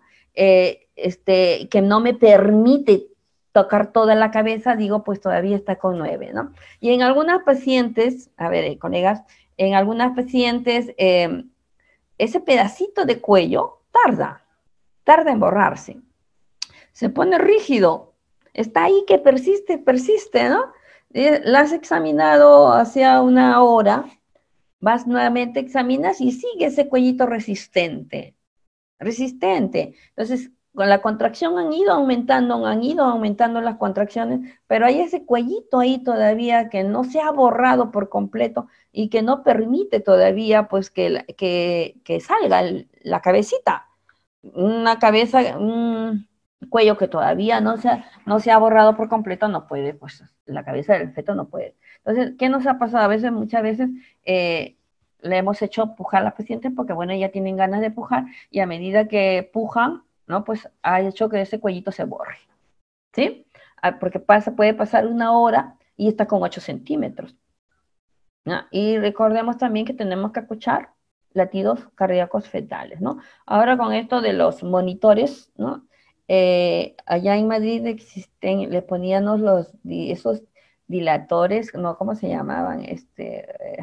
Eran como unos chupones que le poníamos y pegaba lo que es la cabeza fetal, ¿no? Entonces, me ha ido la palabra, ¿no? Entonces, a través eran como unos chuponcitos, dos, se le pegaba aquí a lo que es el cuero cabelludo del feto y eso nos daba la dilatación, no, perdón, veíamos a través de él, ¿no? Escuchábamos los latidos cardíacos fetales cuando la paciente estaba pues con una dilatación avanzada, ¿no? Por ejemplo, si tenía 8, ¿no? Entonces tenía 8 centímetros, que ya estaba pues, ya le sacaba, no sé, lo que es el monitor, ¿no? Y y estaba con 8 centímetros, había pasado una hora, 8 centímetros, pero ya tenía chupón, no me recuerdo cómo se llama, ya, que lo colocábamos con nuestras manos, ingresábamos como si fuera a hacer un tacto, ingresábamos y le colocábamos en lo que es en la cabecita del bebé, ¿no? Entonces a través de él sabíamos, ¿no? Eso se conectaba a una máquina y a través de él sabíamos cómo iban los latidos cardíacos fetales, ¿no? Porque ya el monitor lo quitamos, no ves que ya no, la mujer está que va a pujar y todo y no puede tener pues el monitor, ¿no? Entonces, o no puede tener las fajas esas de monitoreo. Entonces, le poníamos no me acuerdo su nombre, ¿ya? Y a través de eso se podía ver, pues, cómo estaban los latidos cardíacos fetales cuando ya, pues, iban a nacer el bebé, ¿no? Entonces, hay cositas en que, bueno, pues con el tiempo, digo yo, ¿no? Con el tiempo llegarán, pues, aquí en lo que es Perú y así, pues, vamos a tener mayor control, ¿no? No se nos vamos a saber realmente si el bebé está bien a medida que va atravesando el cuello, el canal pélvico, ¿no? Vamos a ver si los latidos cardíacos bajan o no bajan a través de lo que es este aparatito, ¿no? Entonces, bueno, pues son avances, bueno, que llegarán en algún momento de lo que es aquí en Lima, ¿no? Bien, eso es para que, bueno, que nos quede claro porque luego vamos a llenar el partograma, ¿no? Vamos a ir poniendo en el partograma de acuerdo a cuántos centímetros de dilatación tiene, qué hora es, la hora que empezó, o sea, 4 centímetros, tal hora, ¿no? A la hora que vamos a examinar, ¿cuántos centímetros tiene? Y así, y latidos cardíacos fetales, todo lo que son las valoraciones, y cuánto de borramiento tenía, y la presentación, cómo ha ido avanzando, avanzó la presentación, de repente se quedó aquí. Aquí están lo que son las presentaciones fetales, ¿no? Tenemos un punto guía aquí. ¿Cuál es nuestro punto guía? Pues lo que es a nivel del occipucio, ¿no? Tenemos ahí como si fuera, a ver, como si fuera un tipo de marca, ¿no? Por decirlo así, que es nuestra guía, que cuando la cabeza está totalmente flexionada, ¿no? Pues la encontramos, nosotros ingresamos nuestros dedos y vamos a encontrar ahí como un cuadradito, no es un cuadradito, como si fuera un triangulito ahí, ¿no? Diferente con lo que es el Brenma, ¿ya? Vamos a encontrar, es diferente. El Brenma, aquí en lo que es la frente, es, ingresamos nuestro dedo y lo tocamos porque es grande y tiene la forma de un triángulo, ¿no? Entonces decimos, uy, este niño está pues en presentación de cara, ¿no? Porque tocamos el Brenma directamente, que es grande. En cambio, cuando el feto viene de occipital, ¿no? Vamos a tocar nuestro punto guía pequeño. Es como la forma efectivamente, como lo pueden ver aquí, un triangulito, ¿no? Pero pequeño, no miren el de acá, mucho más grande, mucho más amplio, ¿no? O sea, lo podemos detectar, podemos diferenciar y podemos decir en qué posición está, ¿no? En este caso, miren, nuestro punto guía, ¿dónde está? Occipit iliaca izquierda anterior, ¿ya? Cuando nosotros estamos frente a la madre, nuestra derecha es su izquierda de ella y nuestra izquierda es su derecha de ella, ¿sí? ¿Cómo nos colocamos nosotros para hacer el tacto vaginal? Nos tenemos que colocar frente a ella, frente a la madre, ¿no? Entonces, mi derecha, o sea, derecha, va a ser su izquierda de la madre y mi izquierda va a ser su derecha de ella, o sea, de la paciente, ¿no? Entonces, cuando hacemos el tacto vaginal, para ver presentación fetal, o sea, para ver en qué posición viene el feto, si es una izquierda, si es una derecha, si es una transversa. Aparte de ello, ya le hemos hecho a través de las maniobras de Leopold, ¿no? Ay, bueno, las maniobras de Leopold, que no se las he puesto aquí, pero bueno, se las recuerdo, ¿no? A través de las maniobras de Leopold que hacemos en los controles prenatales, ¿no? Hacemos muchas maniobras, muchos de estos tipos de maniobras para saber si el feto pues está al lado derecho, si el dorso está al lado derecho, si el dorso está al lado izquierdo, si ha bajado la cabecita, ver el fondo uterino. Eso hacemos en lo que es la maniobra de Leopold, ¿no? Para poder escuchar los latidos cardíacos. Entonces, cuando la mujer llega a partir del 7º mes, podemos hacer este tipo de maniobras y a través de esas maniobras ponemos para escuchar los latidos cardíacos fetales siempre y cuando no tengamos pues un monitor, ¿no? Por ejemplo, si trabajamos en lo que es una posta de salud en la que solamente contamos pues para escuchar los latidos cardíacos, ¿no? Entonces hacemos nuestra maniobra y ponemos ahí, ¿no? Y empezamos a escuchar los latidos cardíacos. Si no sabemos hacer las maniobras, vamos a estar buscando por todo lo que es el abdomen de la madre y poner para escuchar los latidos. Pero como nosotros sabemos hacerlas, ¿no? Localizamos el dorso del feto y vamos a ver a dónde está ese dorso del feto, pues ya sabemos que ese dorso del feto, si está en una derecha de la madre, ¿no? Si está a la derecha, pues entonces ahí también tenemos que poner a esa altura lo que es el monitor para poder escuchar los latidos cardíacos, ¿sí? Entonces, las maniobras de Leopold las manejamos pues en todo lo que son los controles prenatales. Es más, los llenamos ahí también en la tarjeta de control, ¿no? Entonces, ese es otro punto que cuando llega la mujer a un trabajo de parto, estamos pues, miramos la tarjeta de control, a ver, ¿te has controlado tu embarazo? Y podemos ver a través de la tarjeta de control lo que la colega lo ha llenado, ¿no? A ver, en qué posición está, en qué situación está, a ver, ¿sí? Entonces, también es nuestra guía a través de lo que es la tarjeta de control prenatal, ¿no? Bueno, pues eso lo constatamos. ¿Cómo lo constatamos? Con nuestro tacto vaginal, ¿sí? Vemos presentaciones fetales, ¿no? Aquí en este caso, occipit iliaca izquierda anterior, ¿no? Porque bueno, pues está para la izquierda. Si decimos que es una, como el de abajo, occipit iliaca derecha anterior, o sea, está anterior, o sea, está ante nosotros, ¿no? Pero es una derecha, y si es una derecha, se va a tener que dar todo el giro. O sea, va a ser todo un giro para ponerse izquierda. O sea, va a tardar mucho, ¿no? Por eso escuchamos, ¿no? Es una derecha y decimos, está completa, o sea, tiene la dilatación completa, pero es una derecha. Dice, ¿derecha anterior o derecha posterior? Dice, no, es una derecha anterior. Entonces va a tardar para girar nuevamente el feto tiene que girar por completo, porque está en el derecho y tiene que girar totalmente hacia el lado izquierdo para que pueda salir, porque no va a poder salir si está en una derecha. Si es una derecha, no va a poder salir, ¿no? Si él no gira, si no se pone ante nosotros, ¿no? Para que pueda salir. Entonces, derecha anterior. Hace una hora está en derecha anterior. ¿Los latidos cardíacos están bien? Sí, ok, está bien. La dilatación completa, pero es una derecha. Por lo tanto, tenemos que esperar que gire, se acomode y para que pueda salir. Entonces, a veces nos tardamos ahí esperando pues una hora. Mientras los latidos cardíacos fetales estén bien, no hay problema. Solamente que es una derecha, se acomodó mal, pues rotó mal, ¿no? Entonces, ¿qué es lo que tiene que ver aquí si es una izquierda, es una derecha?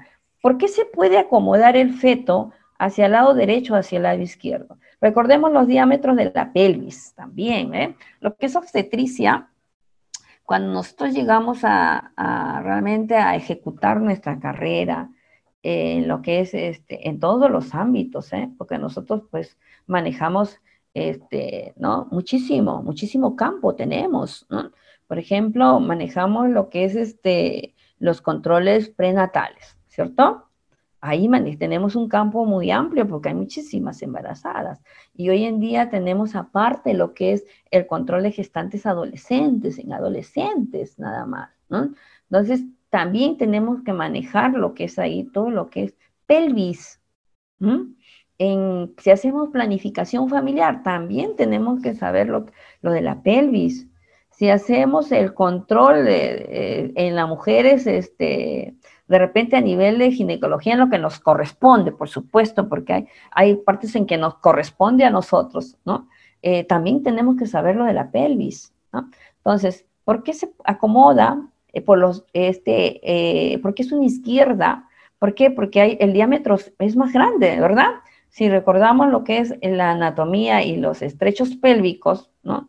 Las medidas, ¿no? Decimos porque el lado izquierdo es un poquito más grande en relación con el lado derecho. Entonces, el feto se acomoda ahí porque lo encuentra un poquito más amplio y se puede acomodar fácilmente, ¿no? Por eso, mayormente, las presentaciones vienen en una izquierda anterior, porque encuentran ese espacio para acomodarse, ¿no? Y está muy cerquita para el cuello uterino que salir. Entonces, el feto se acomoda de acuerdo a lo que encuentra en el canal pélvico, ¿no? Si, por ejemplo, encuentra una pelvis estrecha, se va a quedar ahí, no porque está estrecho, pues, si es el estrecho superior, en el que está muy estrecho, el feto no pasa nada, se quedó arriba, ¿no? Una presentación alta que decimos nosotros, ¿no? Una presentación que no llegamos, ¿no? Y si la hacemos manualmente a través del abdomen, la podemos tocar fácilmente la cabeza. Podemos tocarla y movilizar la cabeza, ¿no? Estamos haciendo una valoración abdominal, una valoración abdominal externa, ¿no? Con nuestras manos, con nuestros dedos, donde valoramos 2/5, 3/5, 1/5, 2/5, ¿no? Entonces, y también podemos valorar presentación, ¿eh? Sin hacer el examen manual, sin hacer el tacto vaginal, podemos valorar presentaciones fetales, ¿no? Si yo toco la cabeza del feto, por supuesto que la cabeza del feto está hacia el estrecho superior, o sea, hacia el canal vaginal, o sea, una cabeza que ya se acomodó, ¿no? Por lo tanto, pues está totalmente de vértice, ¿no? Entonces, y está alta la presentación, está arriba de lo que es el estrecho superior, la cojo con mi mano y la puedo movilizar. Una cabeza alta, ¿no? Una cabeza alta, una mujer, una primípara, y que ya desencadena el trabajo de parto, y yo hago ese tipo de maniobra, pues digo, eso es cabeza alta, ¿Por qué? Porque de repente es una desproporción cefalopélvica. O sea, es un niño grande para esa pelvis, no va a poder atravesar la pelvis. Es un niño que está muy grande, ¿no? Entonces, se quedó arriba nada más. La presentación es anómala, la presentación está alta, ¿no? Por el estrecho de Hot, que luego lo vamos a ver, ¿no? Miren lo que es saber todo esto, ¿no? No solamente es conocer, eh, bueno, o saber de práctica, también hay que recordar anatomía, muchísima anatomía en este caso, ¿no? Bien, sigamos. Entonces, la diferencia, miren la diferencia entre lo que es una izquierda anterior y una derecha anterior, ¿no? Entonces, cómo el feto se tiene que dar, pues tiene que girar. En lo que es una derecha va a tener que girar totalmente, ¿no? Para poder acomodarse a lo que es el cuello uterino y poder salir. Claro que salen, pero se tardan, ¿no? Pues ya les he dicho, ¿no? Escuchamos muchas veces que decimos, está completa, pero es una derecha. Entonces significa que vamos a tener que esperar para que el feto se acomode, ¿sí? Bien, arriba tiene pues las izquierdas, las transversas, que bueno, la transversa ya es muy difícil que salga porque está atravesado. Entonces, imposible que salga, ¿no? Si está atravesado no va a poder salir, entonces son cesáreas. Y luego pues tenemos lo que es occipito de la izquierda posterior, miren una izquierda posterior, o sea, está pues posterior, ¿no? Entonces, difícil realmente para que salga. Y ni qué decir las occipitis sacras, ¿no? Aquí están, sacra, occipitis sacra, no, pues, mayormente estas presentaciones no salen, las que salen son las izquierdas anteriores, las derechas anteriores, que son las que un 90 o un 90 y tanto por ciento se presentan, ¿no? Estas se suelen presentar, pero mayormente son pues para entrar a una cesárea, ¿sí? Mira. Y aquí están los planos de Hodge, ¿no? Vamos a recordar los planos de Hodge, porque, a ver, hoy en día en muchos hospitales sí hacemos lo que es, bueno, pues la palpación manual, ¿no? Para ver lo que es altura de presentación. Pero también la hacemos en lo que es, pues, a través del tacto vaginal, y aquí en donde nos vale, pues, lo que es el plano de Hodge, ¿no? El plano de Hodge, en el que dice el primer plano, ¿no? Desde el promontorio hasta al borde superior del pubis. A ver, si alguna vez han tocado promontorio, van a saberlo diferenciar. El promontorio se toca como si fuera un hueso, ¿ya? Como si fuera un hueso lo tocamos, ¿no? Ingresan nuestros dos dedos. Una paciente que de repente hay una desproporción cefalopélvica, mirándole vemos el abdomen grande de la paciente, ¿no? Entonces inmediatamente nuestra cabecita se ilumina y puede decir, pues, es un feto grande, ¿sí? Así, ante la simple visión. Pero también recordemos el polidrácneo, ¿sí? Entonces, pero así, a nuestra simple inspección, podemos catalogar eso y decir, uy, es un abdomen grandecito, por lo tanto, de repente, pues hay una desproporción, ¿no? Una desproporción cefalopélvica. Entonces, vayamos a ver a través de nuestro tacto vaginal dónde está la cabeza. Y ahí es donde valoramos, pues, lo que son los planos de Hodge, ¿no? Que existen aquí, que es la escuela europea, y lo que es los planos de Lee, ¿no? Que es la escuela americana. Entonces, decimos, ¿no? A ver, pues solemos poner en nuestro partograma, vamos a poner -4, -3, -2, 0, +4, ¿no? O sea, si está en el primer plano, o sea, a ver, está en el primer plano, ¿no? En el primer plano de Hodge, que es desde el promontorio al borde superior del pubis, ¿no? Vamos a decir que está pues la cabeza en -4. O sea, la presentación está alta, decimos, ¿no? Porque está pues a nivel de lo que es el promontorio. Ahora, otra forma de valorarlo es también empujamos la cabeza. O sea, llegamos, ¿no? Le digo por la experiencia, ¿sí? Llegamos, ingresamos a lo que es cuello uterino y movemos la cabeza, empujamos con nuestro dedo de la cabeza, ¿no? A veces está alta, pues, porque las estoy empujando, ¿no? Está alta, por eso decimos, ¿no? Entonces, está en -4, ¿sí? Luego, el segundo plano, que decimos, de la cara anterior de la segunda vértebra sacra al borde inferior del pubis. ¿Cómo valoramos esto? ¿No? Aquí este es el segundo plano, que sería -2, ¿no? ¿Por qué decimos -2? ¿No? Ingresamos nuestros dedos, ¿no? Y entre la cabeza y lo que es la dilatación, ingresan estos 2 dedos. Esa es otra manera, ¿no? Es otra manera. O sea, están ingresando mis dos dedos, ¿no? La cabeza está ahí, ingresan mis 2 dedos. Estamos diciendo que estamos en -2, ¿sí? El tercer plano de Hoche, que dice, está al nivel de las espinas ciáticas, ¿no? Y para esta escuela está en 0. A veces escuchamos, está en 0, la presentación está en 0, la presentación está encajada, la presentación está profundamente encajada. Bueno, esos términos que ya no se suele decir mucho, ¿no? Pero que bueno, porque las que somos antiguas lo hemos usado muchísimo, ¿no? Y ¿cómo está la presentación? Está encajada. La presentación profundamente encajada, ¿no? O sea, la presentación está en 0. Eso es lo que decimos. ¿A dónde está la presentación? A nivel de las espinas ciáticas, o sea que está en 0, ¿no? Entonces, palabritas, ¿no? Que de repente, pues, se han ido perdiendo, ¿no? Y que, bueno, pues ahora son utilizadas con otros términos, ¿no? Bien, entonces, cuando está en el nivel 0, ¿no? O sea, o estación 0, o en el tercer plano de Hoche, la cabeza pues está profundamente encajada porque está a nivel de lo que son las espinas ciáticas. Y podemos tocar las espinas ciáticas, ¿no? Cuando hacemos la valoración de pelvis, por ejemplo, para saber si es una pelvis estrecha o es una pelvis que es normal, ¿no? Nosotros, ¿qué valoramos?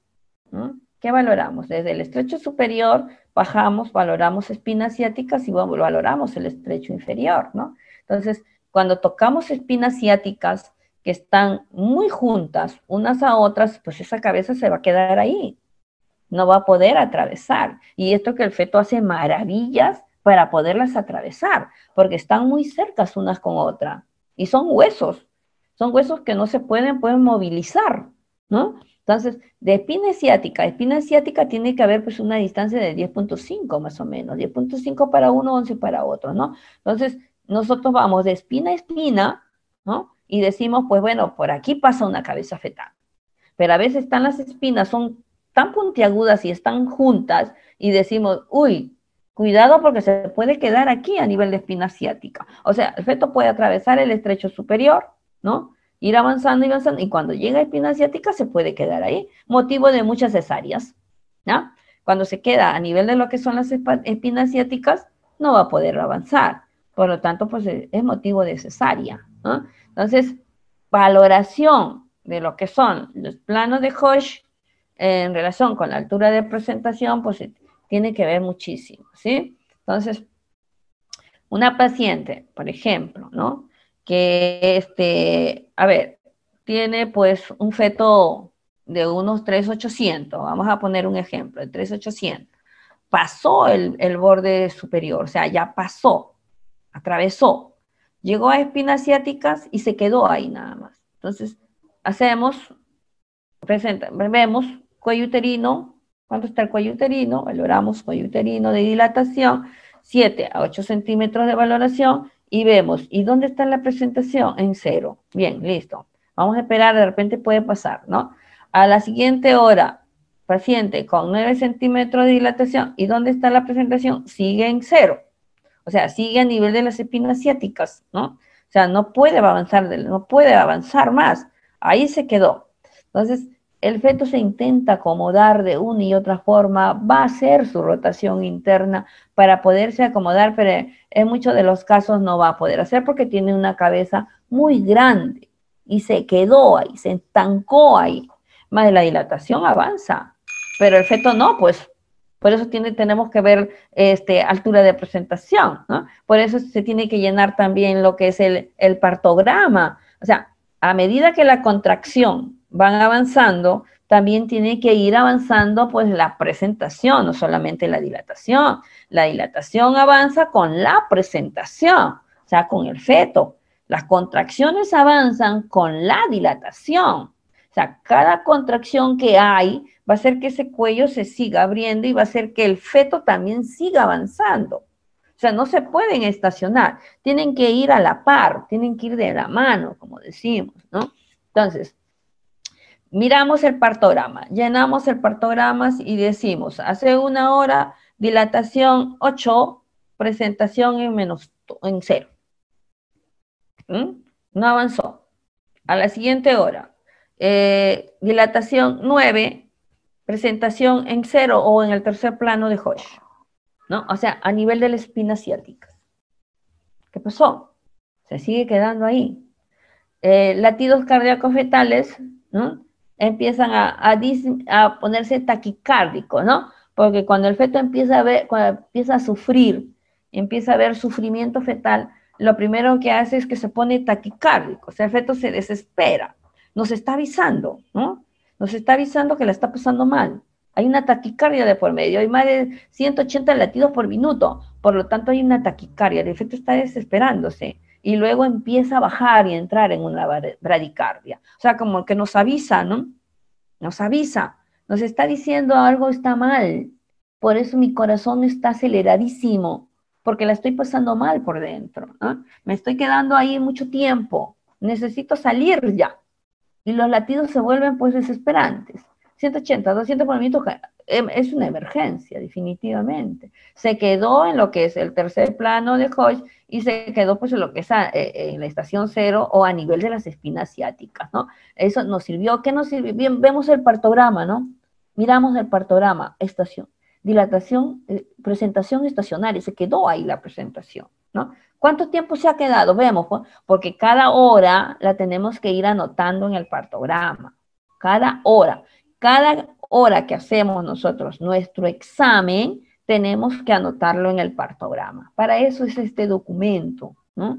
Que nos ayuda realmente a darnos cuenta, pues, si la dilatación va avanzando de acuerdo, pues, a las contracciones que presenta la paciente. Las contracciones, ¿no? La dinámica uterina. A ver, las multíparas, en muchos de los casos, no presentan, pues, una dinámica en la que ellas, pues, se pueda notar en su semblante que tienen dolor, ¿no? Sin embargo, en las primíparas podemos verlo claramente, ¿ya? En las primíparas nosotros podemos ver en ellas, ¿no? Cómo sienten las contracciones, cómo son las contracciones, porque para ellas se presenta con mucho más dolor que para una multípara. Una multípara que ya pues ha tenido sus partos anteriores, ya sabe cómo es, y la flacidez del abdomen cuando colocamos nuestras manos es diferente a una primigesta, ¿ya? Entonces, avanza mucho más rápido que a veces nosotros no nos percatamos de eso. Pero como sabemos que es una multi, ¿no? Porque nosotros sabemos que es una multi, por el historial y todo, ¿no? Multi, decimos, uy, ya no, estamos más atentas de ella. Estamos más atentas a una multi que a una primi. Porque el trabajo de parto se va a desencadenar mucho más rápido sin que presente mayores síntomas. ¿Ah? Sin embargo, la primi va a presentar más síntomas. Entonces, miren la diferencia, ¿ya? Y mucho más en una gestante adolescente. A ver, una gestante adolescente, precisamente por su edad, ¿no? Por su edad, 17, 18 años, pues son muy, muy valientes. Hacen muchos, ellas por tener esa edad, pues han tenido una vida agitada, ¿no? Ellas no han tenido como una multípara, un embarazo mayormente en cama, ¿no? Ellas son activas, van, vienen, si han tenido que trabajar, pues lo han hecho, ¿no? Si han tenido que ir, pues, a estudiar, también lo han hecho. Entonces han tenido otro tipo de vida, ¿no? Y hace, pues, que ese trabajo de parto, ¿no? Para muchísimas de ellas pase a veces hasta desapercibido, ¿no? Cuando haces la entrevista del caso y le preguntas, ¿no? ¿Te dolió? ¿Sentiste las contracciones? Y ellas a veces te dicen, no, pues casi nada. así como me lo pintaban, no es así. Así te suelen decir, ¿no? O sea, me dijeron que me iba a doler, pero no me dolió así. Me dijeron que iba a pasar esto, pero no fue así. Entonces, diferencias, ¿no? Entre una adolescente primigesta y una, una primigesta de unos 35 o 40 años. Mucha la diferencia, ¿ya? Muchísima es la diferencia. En su comportamiento, en las contracciones, porque en la adolescente a veces no tiene dolor. Sin embargo, pues la otra mujer primigesta de mayor de 35 años, pues va a tener dolor, va a sentir todo, ¿no? Entonces, tenemos que ver, si nosotros vemos que es una primigesta adolescente con unos 18 años, ¿ya? Y vemos a la otra que es una primigesta con unos 36 años, les tenemos que, claro, la atención del caso para las dos, ¿no? Pero nos engañamos en cuanto a los signos y síntomas, ¿sí? En cuanto a los signos y síntomas. De repente en una adolescente, porque ya sabemos que su trabajo de parto va a ser pues de unas 7, 8 horas, ¿no? Una adolescente de unas 17 años entró pues con 4 o 5 centímetros de dilatación y en 5 o 6 horas ya está con 9.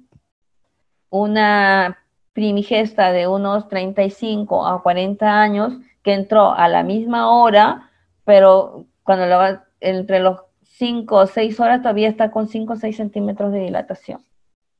O sea, va a ir más lento que una gestante adolescente.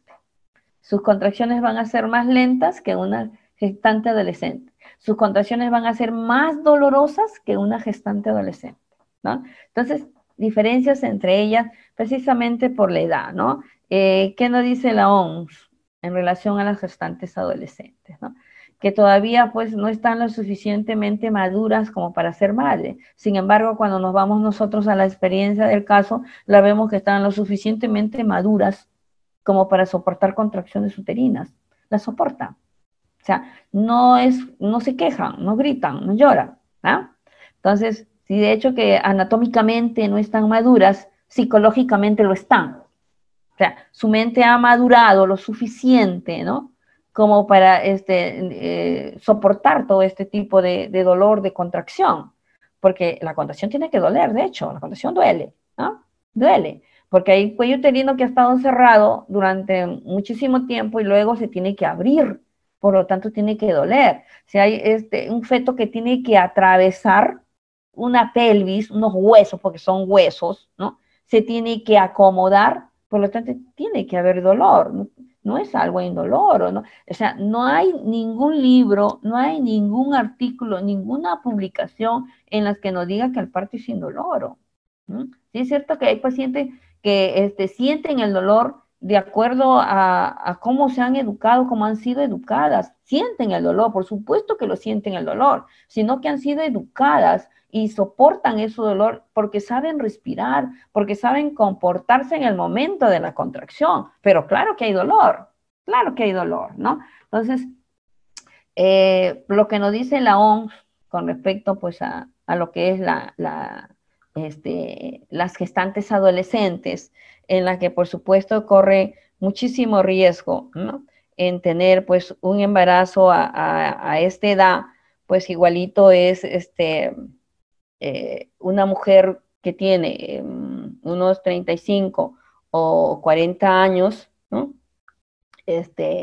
Sentir el mismo tipo de dolor. Lo que pasa porque precisamente por tener esa edad, ¿no? Nosotros decimos, bueno, pues el comportamiento es diferente, ¿no? Y también decimos, si es una mujer educada, el comportamiento es diferente, ¿no? Tanto una mujer añosa como una mujer joven. De hecho, que nos vamos a encontrar pues con diferentes cosas o nos encontramos de repente con cosas en que las que nosotros pues decimos, caramba, me sorprende, ¿no? Me sorprende porque yo pensé encontrar otra cosa, me sorprende porque de repente pues esto lo otro, ¿no? Entonces, cuando nosotros tengamos a una paciente joven, ¿no? Eh, a ver, cuando nosotros tengamos, por ejemplo, en este caso, a ver, hablemos de edad, ¿sí? para tener el ejemplo más claro. Una chica de unos 15 años, ¿no? Una chica de unos 15 años, por ejemplo, que está en un trabajo de parto. Y tenemos a nuestro lado, ¿no? A una chica de 35 años que está igualito en trabajo de parto, ¿sí? Y empezamos a hacer la valoración del caso. La gestante de 15 años que ha empezado pues hace 3 días con contracciones esporádicas. La otra paciente de 35 años que ha empezado pues con contracciones hace un día. La otra tenía 3 días, la otra tenía un día, ¿sí? Hacemos el examen. La gestante de 15 años pues tiene 4 centímetros de dilatación. Ha entrado a la misma hora, han entrado a la misma hora. La gestante de 35 años también tiene lo mismo y han entrado a la misma hora. Pasada una hora, la gestante adolescente tiene 6 centímetros de dilatación, no se ha quejado, ha respirado cada vez que ha venido la contracción, ¿no? Vayamos a la otra gestante. Tiene 5 centímetros de dilatación y ha estado quejándose, llorándose y todo lo demás. ¿Ven? ¿Por qué avanzó más rápido la gestante adolescente? ¿Por qué hizo ella? ¿Y por qué no se quejó? Porque la otra persona mayor sí se quejó y no avanzó. Ambas han recibido clases de psicoprofilaxis. Ambas han sido educadas para actuar en el trabajo de parto. Es más, está una colega con cada paciente. Una colega para la gestante adolescente, una colega para la gestante de 35 años. Entonces, ¿qué ha influido, no? ¿Qué ha influido en que la gestante adolescente avance más que la otra gestante que tiene 35 años? ¿Qué es lo que tiene de más o qué es lo que tiene mejor, ¿no? Para que pueda avanzar en este caso más que la otra gestante, ¿no? Su edad, ¿no? Su edad influye muchísimo. Su edad es una chica de 15 años, sin embargo, pues sus contracciones han avanzado más rápido, porque es una chica que ha estado activa durante todo el día, a pesar que nos diga la Organización Mundial de Salud que estas chicas todavía no están lo suficientemente maduras para ser madre, para soportar un trabajo de parto. En su comportamiento es diferente cuando nosotros la vivimos el caso, ¿no? Sí es cierto que hay también que gritan y chillan, ¿no? Pero muchísimas veces la gestante adolescente se comporta pues de mucho mejor que una mujer que ya ha tenido hijos, una mujer que tiene más años de edad. ¿Por qué? Por su actividad que tienen, ¿no? Y porque llegan pues a una experiencia nueva. Para ellas esto es nuevo, para ellas totalmente diferente, porque todavía son unas chicas que están viviendo pues su etapa de adolescente, ¿no? Esa etapa en la que pues se ríen por todo, esa etapa en la que se coquetea, esa etapa en la que están activas en todos los planos, ¿ah? Y que bueno, pues se embarazaron porque no tuvieron pues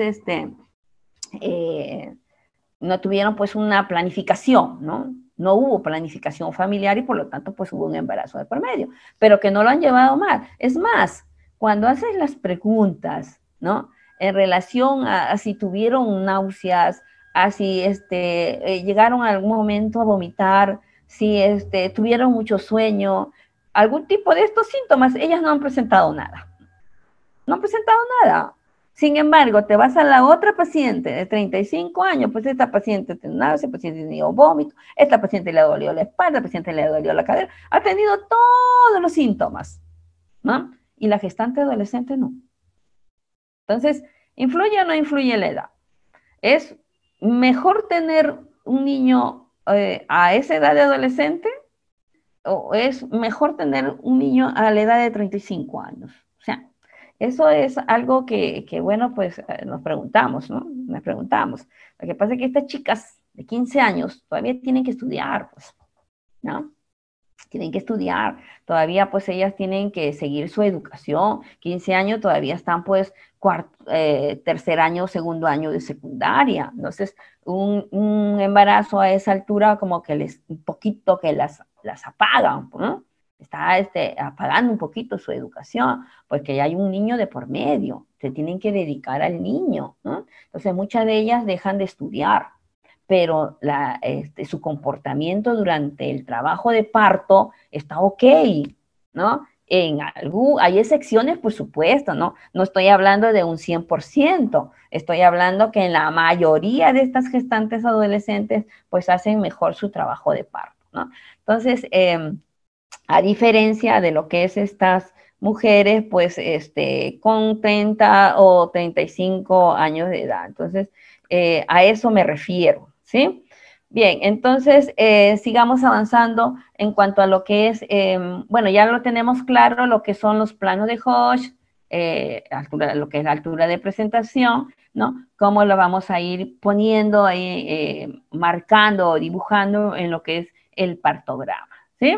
Y también lo que no le he presentado en la diapositiva, lo que son las maniobras de Leopold, ¿sí? Porque estas maniobras de Leopold las tenemos que tener, pues, desde la puntita de nuestro pelito hasta nuestro último dedito, saberlas de maravilla con el simple hecho de ver el abdomen, ¿no? Y de cogerlo con nuestras dos manos, porque aquí en lo que es este tipo de valoración, las maniobras de Leopold manejamos las dos manos, ¿no? Tenemos que saber diferenciar el dorso, lo que es un dorso, ahí vemos las manitos, los piececitos del bebé, ¿no? Cogemos cabeza de bebé, entonces vamos valorando también alturas de presentación, ¿sí? Bien. Y aquí entramos ya, porque ya hemos hablado de lo que son, pues, todo lo que interviene en el trabajo de parto, ¿sí? Que ya hemos hablado de lo que es un trabajo de parto, la fase latente, la fase activa, lo que es los planos de Hodge, lo que es altura de presentación, lo que son el tacto vaginal, cómo medimos con nuestro dedito y todo para poder llenar el partograma, ¿sí? Entonces vamos a decir qué cosa es un partograma. De hecho, que los partogramas pues han existido de hace, ¿no? De hace muchos años atrás existían lo que eran estos papeles, estos documentos, en lo que a veces pues no le tomábamos la importancia del caso, ¿no? Y que hoy en día la Organización Mundial de Salud nos aconseja llevarlo, ¿no? Y que es algo que mirándolo, o sea, mirándolo nada más, cómo va yendo la línea, ¿no? Nos vamos a ir dando cuenta si un trabajo de parto va dentro de lo normal o ya se está saliendo de esa normalidad, ¿no? Entonces vamos a decir qué cosa es un partograma. Es una representación visual, ¿ves? Representación visual, o sea, lo estoy mirando, es una gráfica, ¿no? De los valores y eventos relacionados al curso del trabajo de parto. Eso es un partograma. Es un documento, es un papel, es una gráfica, ¿no? En la que simplemente tiene unos cuadritos, ¿no? Y en la que tenemos que ir llenando de acuerdo a nuestro criterio, de acuerdo a lo que nosotros hemos encontrado en nuestra valoración. Eso es nada más el partograma, ¿eh? Las mediciones relevantes que se incluyen en el partograma pueden incluir estadísticas como la dilatación cervical en el tiempo, la frecuencia cardíaca fetal y los signos vitales de la madre. Aquí tenemos que saber también cuáles son los valores normales de los signos de la madre, o sea, cuáles son esos valores normales, cuál es el valor normal de la PA, o sea, de la presión arterial, el valor normal de una frecuencia cardíaca, de la temperatura. Eso es algo muy vital, ¿no? Por eso el nombre lo dice, signos vitales, valoraciones normales. Si nosotros no sabemos valoraciones normales, no nos vamos a poder dar cuenta de algo anormal, de algo que va mal con la madre, ¿no? Me refiero, si la paciente en ese momento, ¿no? Hace una presión arterial de 160 sobre 100, no es normal, pues, ¿no? No es normal. Pero si yo no sé ese tipo de valor que es normal o anormal, no voy a poder actuar. Entonces, la presión normal de una paciente, ¿no? Pues, hay rangos. Entonces, miramos la tarjeta, su tarjeta de control prenatal. Y eso también es otra cosa que les quiero comentar. Hay muchas mujeres embarazadas que no tienen la tarjeta de control prenatal. Uno, porque no se hicieron nunca un control o porque se hicieron un control prenatal. Otro, porque se les olvidó la tarjeta de control en la casa. Otro porque, bueno, pues se les mojó, se les cayó al agua, la perdieron, Total que llegan a lo que es emergencia sin la tarjeta de control prenatal. ¿Sí? En ese momento, pues sabemos cuál es nuestra actuación. Tenemos que empezar a medir y hacer y pedir los análisis del caso. Pues, ¿cómo sabemos con qué paciente estamos? Si no hay una tarjeta de control que nos diga, ¿no? Entonces, medimos presión arterial. Perfecto. Una paciente sin tarjeta, ¿sí? En ese momento de la valoración de emergencia que ingresa la paciente, pues tiene la presión dentro de lo normal, ¿sí? Les digo esto por el casito, que les voy a contar el casito. Dentro de lo normal, un PA, por ejemplo, de un 120/80 o de un 120/70, valor normal. Perfecto. Frecuencia cardíaca de unos 60-80 latidos por minuto, una temperatura de unos 36.8, valor normal. ¿Sí? Bien, pasa a lo que es sala de dilatación, porque, bueno, pues la colega lo ha encontrado con 5 centímetros. A medida que ha ido avanzando las contracciones uterinas, la presión arterial se ha ido disparando. Por eso es que se tiene que medir a la hora. Cada vez que se hace una valoración de la dilatación, se tiene que medir todo ello. Por eso aquí lo dice, ¿no? Incluye estadísticas como la dilatación cervical en el tiempo, la frecuencia cardíaca y los signos vitales de la madre. Porque en cualquier momento de lo que es el trabajo de parto, se puede disparar la presión arterial. En cualquier momento de lo que es el trabajo de parto, la frecuencia cardíaca fetal también se puede acelerar, ¿no? Entonces, por eso, todos estos tipos de valoraciones se tienen que ir de la mano. Hacemos todo eso y lo anotamos en el partograma la hora que lo hicimos, ¿sí? Entonces, de esa manera, dice, pues, nos damos cuenta mirándola nada más. Si no, lo miramos los numeritos porque nosotros conocemos los valores normales. Pues sí, por eso dice, es una representación visual, que los ojos nos los dicen todo, pero tengo que saber los valores normales, porque si no lo sé, ¿cómo me voy a dar cuenta que esa PA esté elevada, que esa frecuencia cardíaca esté elevada, que la frecuencia cardíaca fetal esté en taquicardia? ¿Cómo? Si no sé los valores normales. Entonces, la que atiende el parto, de hecho que tiene que saberlo, ¿no? De hecho que cuando nos dan formación a nosotros, ¿no? Cuando somos todavía estudiantes, nos indican todo esto, ¿no? Llevamos el curso de obstetricia 1, obstetricia 2, obstetricia 3, obstetricia 4, ¿no? Vamos a lo que es las prácticas en obstetricia 1, obstetricia 2, hacemos un internado y nos vuelven a enseñar lo mismo. Hacemos un serum y volvemos a ver lo mismo. De hecho que el partograma no, como les repito, el partograma realmente no lo vemos más que cuando vamos a hacer serum, de repente si nos toca una posta de salud no lo vamos a ver, ¿no? Porque no se va a dar pues un parto. Si nos toca, por ejemplo, el serum muy lejos de un hospital y solamente es un puesto en el que se atiende, pues tampoco vamos a ver un partograma, ¿no es cierto? Entonces, a veces dejamos de hacer esto del partograma. Sin embargo, en los hospitales, si nos empezamos en un hospital y nos quedamos en un hospital, pues vamos a ver esto de los partogramas continuamente. Entonces, y a veces, pues, como no tenemos la práctica posible, se nos escapa, ¿no? Entonces, a ver,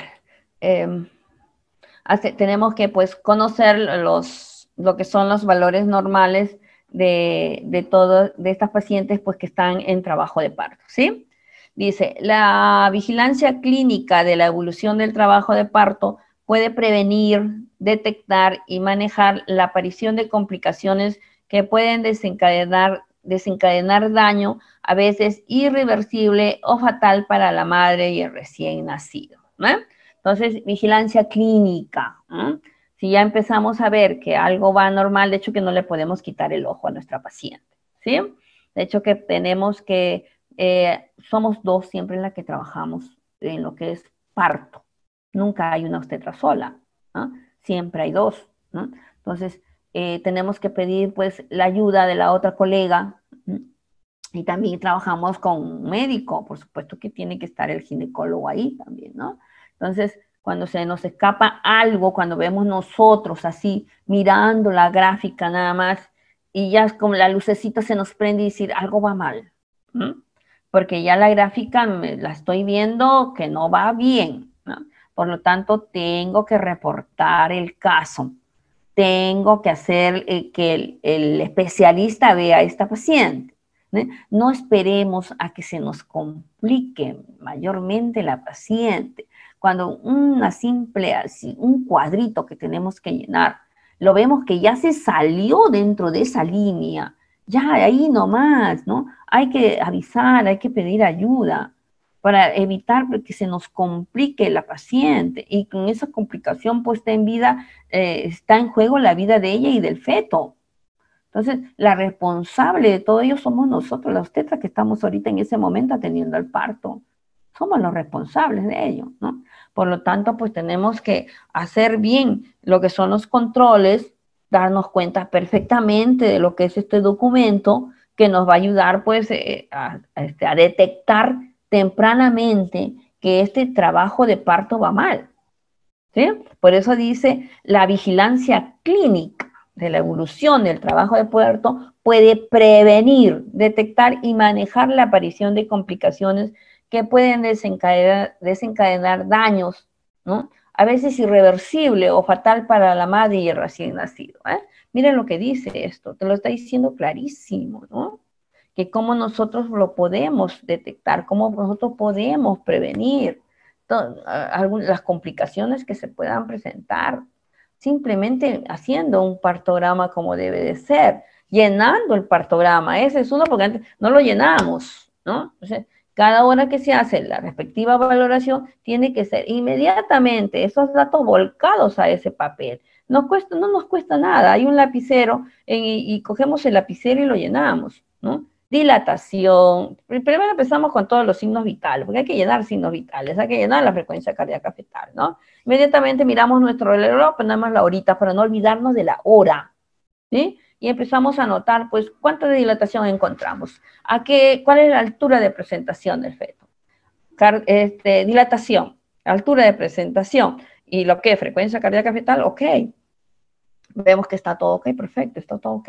Ya lo anotamos. No lo dejamos para más tardecito ni para nada. Inmediatamente lo colocamos para así no olvidarnos, ¿sí?